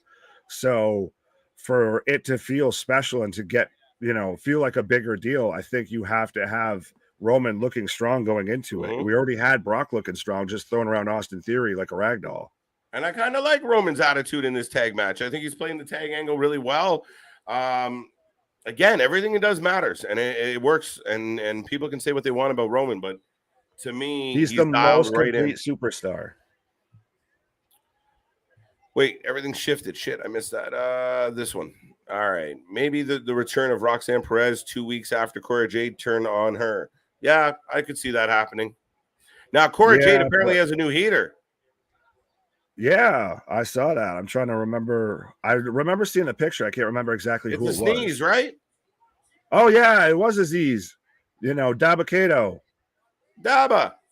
Yeah, well, we hadn't seen him on TV at all or anything. He hadn't been with Apollo Crews, and Apollo Crews went down to NXT, so. Right. He turned into the equalizer, Denzel Washington instead of being the Nigerian prince. Now, he's got a match tomorrow against Waller? I believe so. That'll be a good match. Tune in. I like Apollo Crews. I think he could be a really good, deal in NXT. Roman with a blind tag. Montez on a heater. Montez definitely athletic. And yeah, this man's got ups. Uranage! Whew.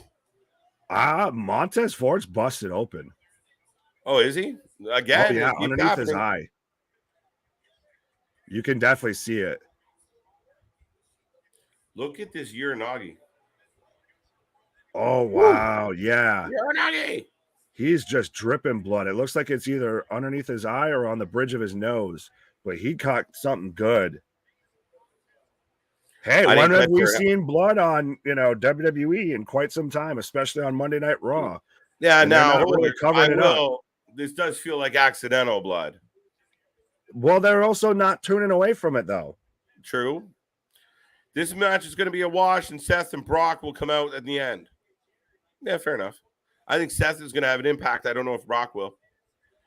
I don't think Seth will. I think, well, I mean, he might because of Riddle. I wouldn't be surprised if, honestly, we just have Roman standing tall at the end. It feels like it's been that kind of a night. Yeah, I don't know if the match actually concludes with a winner, but I still expect the Bloodline to be standing tall when this is all said and done, unless there's something with Brock. That's the X factor. Yeah. I keep getting this feeling that the Usos are going to turn on Roman. What gives you that feeling, Gary? Yeah, not even in the slightest do I feel that. I don't think they've hinted at it. They don't seem disgruntled. No, there were rumors that they're adding to it with Solo. They should. Let's go. WWE has a new series called This Is Awesome, premiering Friday on Peacock. Okay. I assume that has something to do with The Miz? I don't know. It might be, but I feel like at this point, the WWE is just putting out as much as they absolutely can as far as content. Do we have juice? Yeah, we got and juice. That's the crazy thing is that's the shot that they use before they go to commercial break is tight in on Montez's forward face as he's just busted wide open. Right. Boom. That's what I heard about the rule of Money in the Bank years ago, is that you can only cash in on one of the major titles. It is either the World Heavyweight title or the WWE title. Yes, I completely agree with that. The only asterisk on that theory, Chris, is that they've kind of made it the one big title, like one big name, that they've right? kind of combined the titles. Yeah. So we don't know if they are still separate titles or if they've combined, as one, undisputed Universal World Championship. God, that's a mouthful.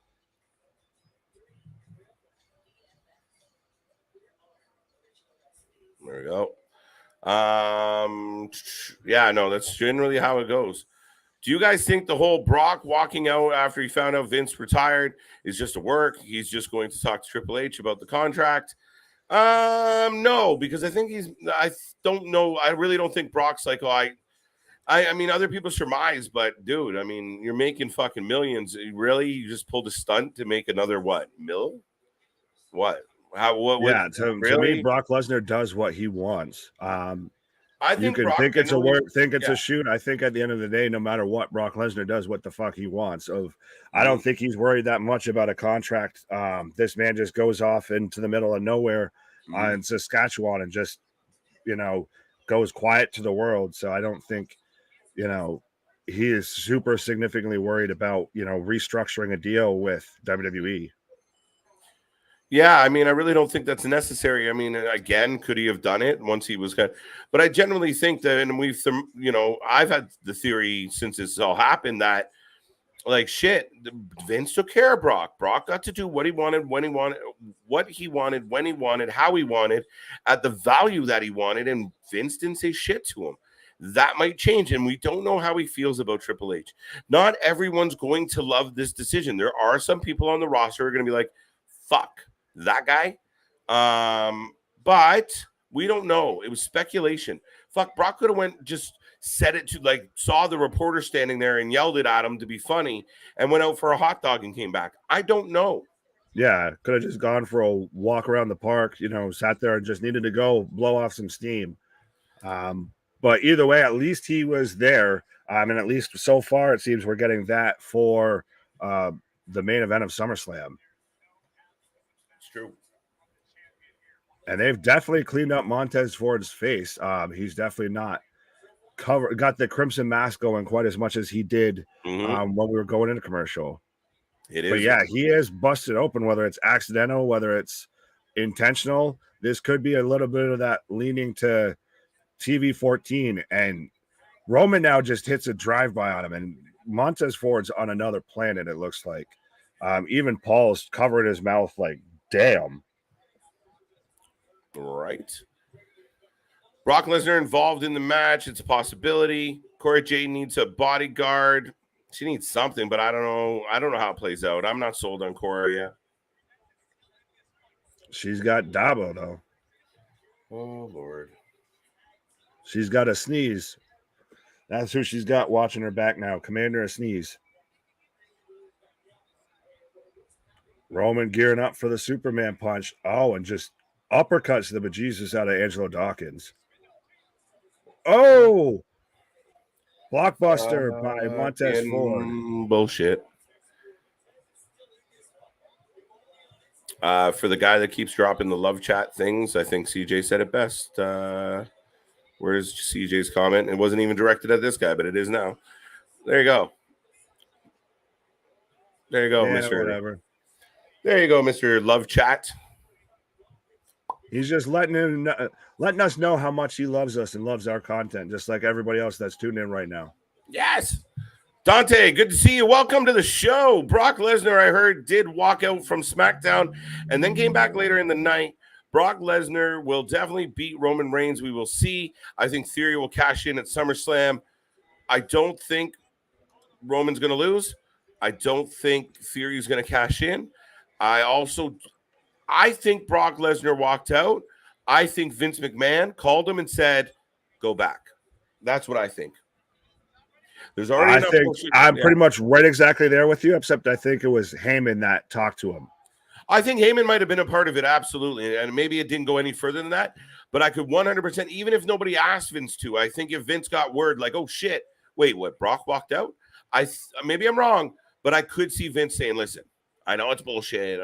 Yeah, they fucked me. I know. But listen, man, finish up. Don't fuck over the company because you're mad at me. Right. And I could honestly see it being a thing of get through Survivor Series and then do whatever the fuck you want. All right. I got both Riddle. I got Riddle on a heater right now. Right now it's been pin attempt after pin attempt, breakout, just everybody going after everybody. Tope Suicida from Jimmy Uso on to Montez Ford after Montez Ford just took Jey Uso outside the ring. It's just turning it all out into a Donnybrook there, like the match that we're going to get on SmackDown. Oh! The ref doesn't have any gloves like the AEW refs keep gloves. Sometimes the WWE refs do have gloves, but maybe they're just not used to the juice. Yeah, that's what might tell you that it wasn't exactly anticipated. Shit! Tope! Dawkins into the ring steps after and he does have gloves on now. After Dawkins yeets, I believe, Jimmy Uso over the barricade. Drape over DDT by Riddle on the Reigns. Oh! Dawkins says goodbye. Roman says later. Riddle doing his best Randy Orton impression.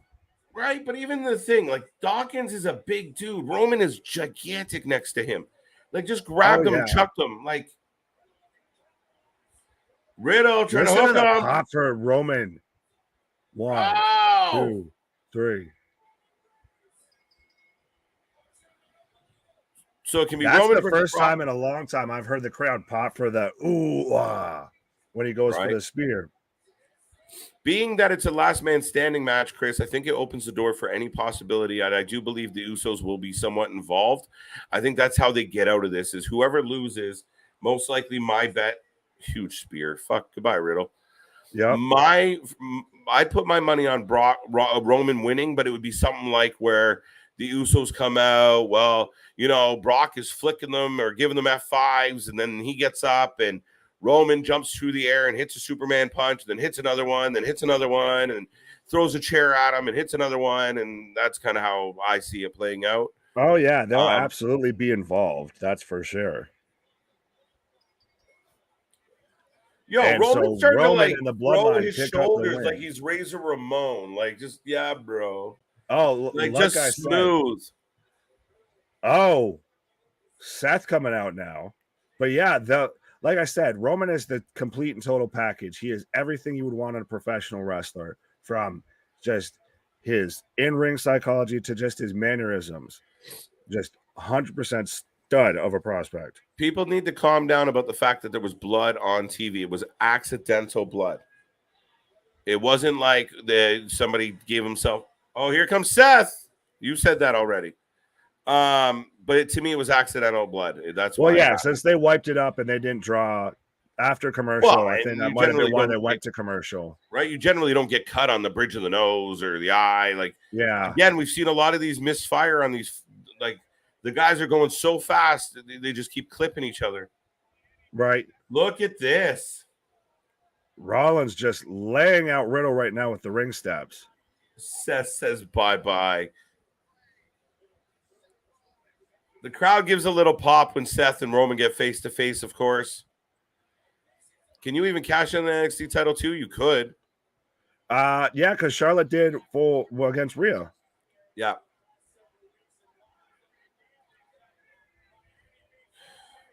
Oh, this is going to be brutal. Shit. Oh, wow.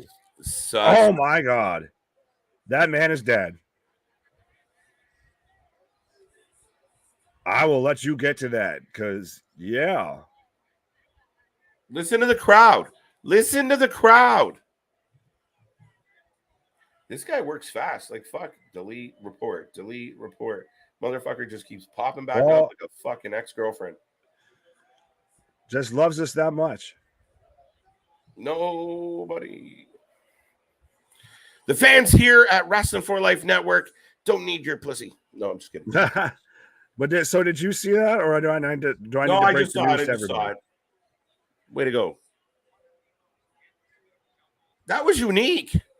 Oh, yeah, but it looked devastating as hell, folks. For those who didn't see it, Seth Rollins had Riddle pinned up, almost leaning on one set of the stairs, and had the other set underneath him, and lined it up and jumped and gave him a stomp. Yeah. Onto the ring steps while he was propped up on the ring steps. Right. One, Riddle's dead. So what are we going to do for SummerSlam now? You just destroyed him on stairs. Where do you go from here next time they see each other? Exactly. Does Riddle just run out with a gun and start shooting? But for me, I'll get back to that. The only thing that I found very odd is here's one of your biggest heels in your company, and as the show's going off the air, the entire crowd's chanting his music, his theme. Yeah, we've got the sing song going on. How did the show go off the air with the heel standing over the baby face being resonated by the crowd? Just giving it to, like, what? Doesn't make any sense. Yeah, that tells you that they haven't been actually properly writing these characters, because somehow Seth Rollins has become the babyface in this situation, and everyone's sick of Riddle's my friend Randy. You know what it is? Fans love a fucking good sing-along. And we talk about this with fucking AEW. Wrestling fans love a good chant. And not enough guys give it to them. And this new music by Seth is giving them something to groove to. And usually when the fans are like upset or emotional or booing because the heel just went over, no, Riddle's pancaked and everyone's singing Seth's song. Right. Oops. It's a little bit like Jericho with the Judas. Right. That was forced out 2 of 2. So what was 1 of 2? I don't even remember. I don't know. Well, let's get into these ratings. All right, what do you got for ratings tonight, folks? Let us know what your opinion is out of 10. What do you see for the show? What did you like? What did you dislike? Give us a chance. Yes, he was definitely pushed out. That's no doubt. Theory cashes in, pins Brock, wins the black belt, and Roman moves on. Brock beats Theory for the strap. Nah, I don't think so. I think I've always been in the camp of Roman holds that all the way till WrestleMania. Yeah, but both of them? What if he loses one? But I don't think that this match is for just one. I think it's for both of them. Yeah, well, no, but I mean, that doesn't mean Theory can't come out and go after just one of them. Oh, no, you mean Brock would have two. And yeah, right, I still think Roman wins. Right. Do you think Gresham is a crybaby for asking for his release because he didn't have a good communication and he didn't want the match to be short? It's like he can't take a loss. I personally believe that the better man won, and if Gresham can't accept that, tough shit. If you don't understand where you are in the pecking order, that's not anyone else's problem. For him, for me, Claudio was the clear answer, and we talked about it during the match. Gresham's a good technical wrestler. Claudio's a better world champion. Sorry, period. Yeah. Well, I think that there is a lot of talent in Gresham. I just think that his title run was kind of reaching its end, and they were going with someone that's going to be, I don't want to say a better, but a more recognizable face of the brand when they're trying to relaunch Ring of Honor. So someone like Claudio is a guy that you're going to want to go with. Mm-hmm. And if I do get that backstage at AEW was probably chaotic as hell. but it comes across just incredibly weird. And I don't want to say unprofessional because I'm still one of those people that if you disagree with creative, you should stand up for yourself, a la Sasha, a la all these people that you can name. But well, I was right about Seth. Scott was right about Seth. Absolutely. Seth always has to steal the spotlight. Yes, he does. And that makes him good. That makes him over. That makes him bigger than most. And to be honest, if they could just get him to stop laughing and treat him like, Tyler Black, he'd be one of the best in the world. And we wouldn't talk about anything else. But we talk about his clothes and we talk about his attitude and we talk about the gimmick. And we really should be talking about what a great athlete this guy is. Good evening. No, he said good ending. He was good ending. Ending of Raw, not good evening. Good evening. Good ending. It was an all right ending. It was kind of shit. It was It was mid. Victor gives it a 3 out of 10. I'm there with you, Victor. That's what I'm giving it, a 3 out of 10. You're going 3. Chris is going 5. Changing my rating to 4 out of 10. Did that go up or down? I don't know, but I think we're all in that very low end scale. Riddle was absolutely destroyed. Theory was absolutely destroyed tonight. Yeah, really interesting. Like again, you popped the head of the baby face a week before the match. That was a lot. Yeah, like I said, it was the night of burials. Right? No Edge, no Bailey, no Fiend. I agree. No Moss. Yeah, it was just a flat night. Right. Well, now, I'm not cheering for meth. Huh? Okay. I like Raw tonight. It felt different. That's for sure. In what way did it feel different? Different doesn't mean good. No. But what way did it feel different than any other fucking WWE show? Nothing happened. The matches were filler. They were elongated. They were stretched out. They were boring. The middle of the show was still shit. I don't think there's going to be a huge, oh shit, that changed. What was different? It was still lackluster. Most of the fans out there aren't even giving it a passing grade. I don't see a big difference. Yeah, no, this was a padded ass filler show just to get by till SummerSlam. I differ. Jericho heel, we love his music. Jericho should have changed his music when he went heel. But no, it's a special moment for the fans. Yeah, fuck off. You're a special moment. Yeah, special something. Well, the UK fans usually do singing and chants. Listen, Chris, the UK fans have it down pat. And we remember all those amazing NXT cards that went out. And they blew it up, man. The Hey Baileys and the UK fans know how to cut loose. Too many nights, maybe it's just a spoiled, I hate to say it, but you Americans get the wrestling a lot. So it's a little more of it's here again. And there's a lot, you see these WWE crowds quiet as shit. Oh, well, but you were also just saying, though, with them sing-songing at the end to Seth Rollins' music, they're in New York City. True. It's not like they're in the middle of bum F nowhere. Right. Well, maybe the fact is they're not giving them enough to cheer about. Yeah, that's true. I think that's mostly what it is. Anthony goes 5 out of 10, echoing a couple others. Theory can go verse 1, I hope. Theory can go after 1. I don't know. We'll see. That's the thing is we don't know. We don't know how they're really treating the title. No. And does it threaten the value of Roman even just to lose 1 at this point? Like if Austin gets 1 over on him, now he's got 1 belt on his shoulder. You're like, maybe you should have just lost both. Yeah. We'll see. Like I said, I don't think he's losing them for quite a while. So I think any way that he loses 1 or both, it's going to be really interesting. I think you really kind of put some damage on that character once he loses.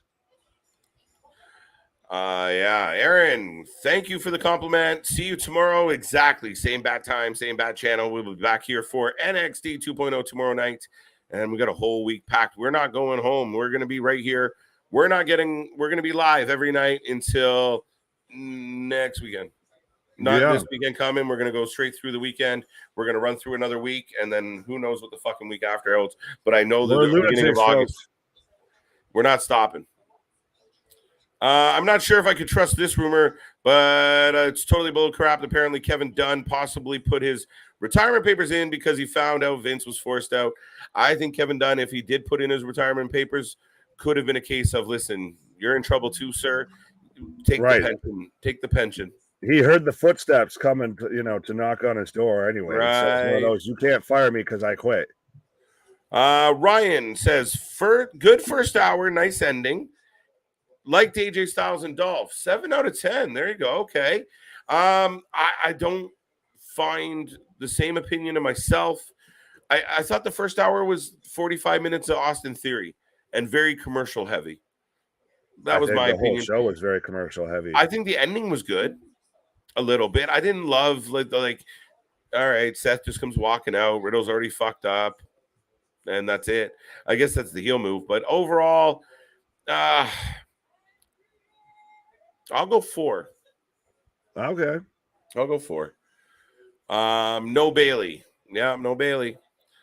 Because of this possible SEC investigation for him possibly evading paying taxes and using company money to pay off people for sexual acts. That is a rumor. It's not been substantiated. That's his words, not mine. But there is rumors that Kevin Dunn is possibly implicated in some of what has happened. You imagine anybody real close to Vince might be implicated in some of this. So we will find out. And if anybody wants some live sex, here they come again. It's amazing how many times you can report and block somebody. Apparently. There we go. Fuck off. Some people's children give me a headache. So that being said, folks, we're just winding down here. A couple more. How is Claudio a better world champ? His first strap. I'm not saying he's a better world champ. I'm saying he's a more notable. To me, I think he's more of a notable wrestler. I think he's a great technical wrestler. I think he's a better visual. I think he's a bigger man. I think he's a stronger man. I think if those two stood up side by side, you'd go, my money's on that guy, not the guy up to his hip. Well, you're not wrong on that, but it's going to be interesting to see how his championship reign goes. I think in ROH, it's going to go really well. I think as ROH champion, plus you tie him into the Blackpool Combat Club. You were the one that pointed out on Saturday, like now the Blackpool Combat Club literally has everything. Like they just want, just piece by piece, they're all collecting belts now. Now you got 3 of the members with a belt. How does this play out for Bryan Danielson? I don't know. Maybe he gets pissed off and goes after one of their belts. I have no idea. I'd much rather that, Bryan gets pissed off at Moxley and goes after that belt and takes it. But Claudio as a champ to me will be more compelling, more interesting, and like you said, more notoriety, bigger name value. Screw TK. No, you. I don't want to. All she wrote on Riddle. 8-man tag tomorrow on NXT. Yes, the D'Angelo family versus Diamond Mine. Goodbye, Diamond Mine. Yeah, I think that's going to be all she wrote for the Diamond Mine. No.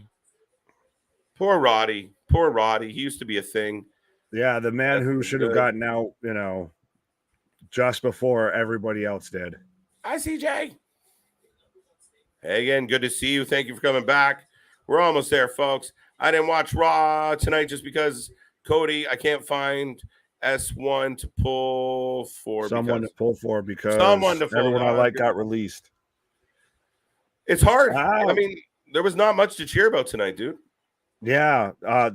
The best thing to be on the show was the Bloodline, which is a SmackDown stable. Mm-hmm. If we're going by the brand split. Rey Mysterio, is that a comparison to Gresham? It's not about the size. The Mysterio's a dynamic, charismatic talent that is compelling, and again, is a little guy that overcame. I was a big fan of Gresham.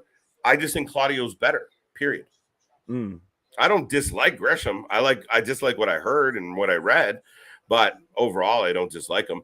Yandel, thank you for being here. Sup, buddy? BCC equals Bloodline. Not quite. A little bit. Not quite. A little bit. Danielson and Moxley win tag belts. Interesting. Juicy. No, they're not beating FTR though. Or Yeah, but no, Swerve actually, have it. shit, they'd be beating Swerve and Lee. Nah, maybe. Well, I mean, fuck, dude. If it was FTR versus Moxley and Bryan, whew. Oh yeah, Interesting. After Mox drops AEW World Title, yes, I hope that happens very soon. Could we see that on Wednesday night to Roosh? No fucking way. No Maybe. fucking way. No way. They love Moxley. There's no Roosh isn't the guy to do it. It's gonna be Punk, I imagine. Well, Punk's already got the standard one, or do you think that he holds that until Punk comes back? Yeah, I think that's what the plan is. Gotcha. And probably Cora Jade tomorrow on NXT. I guess we'll get a glimpse into Cora and her new bodyguard in what's his face, Aziz. Yeah, a sneeze. Daba. Commander Aziz, a sneeze. A sneeze. I hate the Bloodline. Why though? I think you're in a small group. I mean, you're supposed to hate them. They're heels or bad guys. Yeah, but I like what they do with the title. I think at this point they're very much tweeners more than anything. Right. There's a difference between being small and technical than small and lucha. No, absolutely. I completely agree. And that's, I don't know who you're referencing on that one. There's 100% a difference. And the technical side of things, I love. I mean, but when you put the two names on paper, if you want to grow a brand, Claudio made a lot of sense. And I think unanimously, I can't recall anybody going, Grisham. I really don't see it. Grisham will do fine in Impact. Maybe he'll go after the Impact World Title. But well, now he's taking time away from wrestling. He's not going to be wrestling. Because where does he go? What does he do? Like I literally, think he might just honestly sit out his AW contract unless they're going to release him. He might just sit it out. I heard they were granting it, and I haven't heard that yet confirmed. That's one of the reports I read was he asked for it and received it.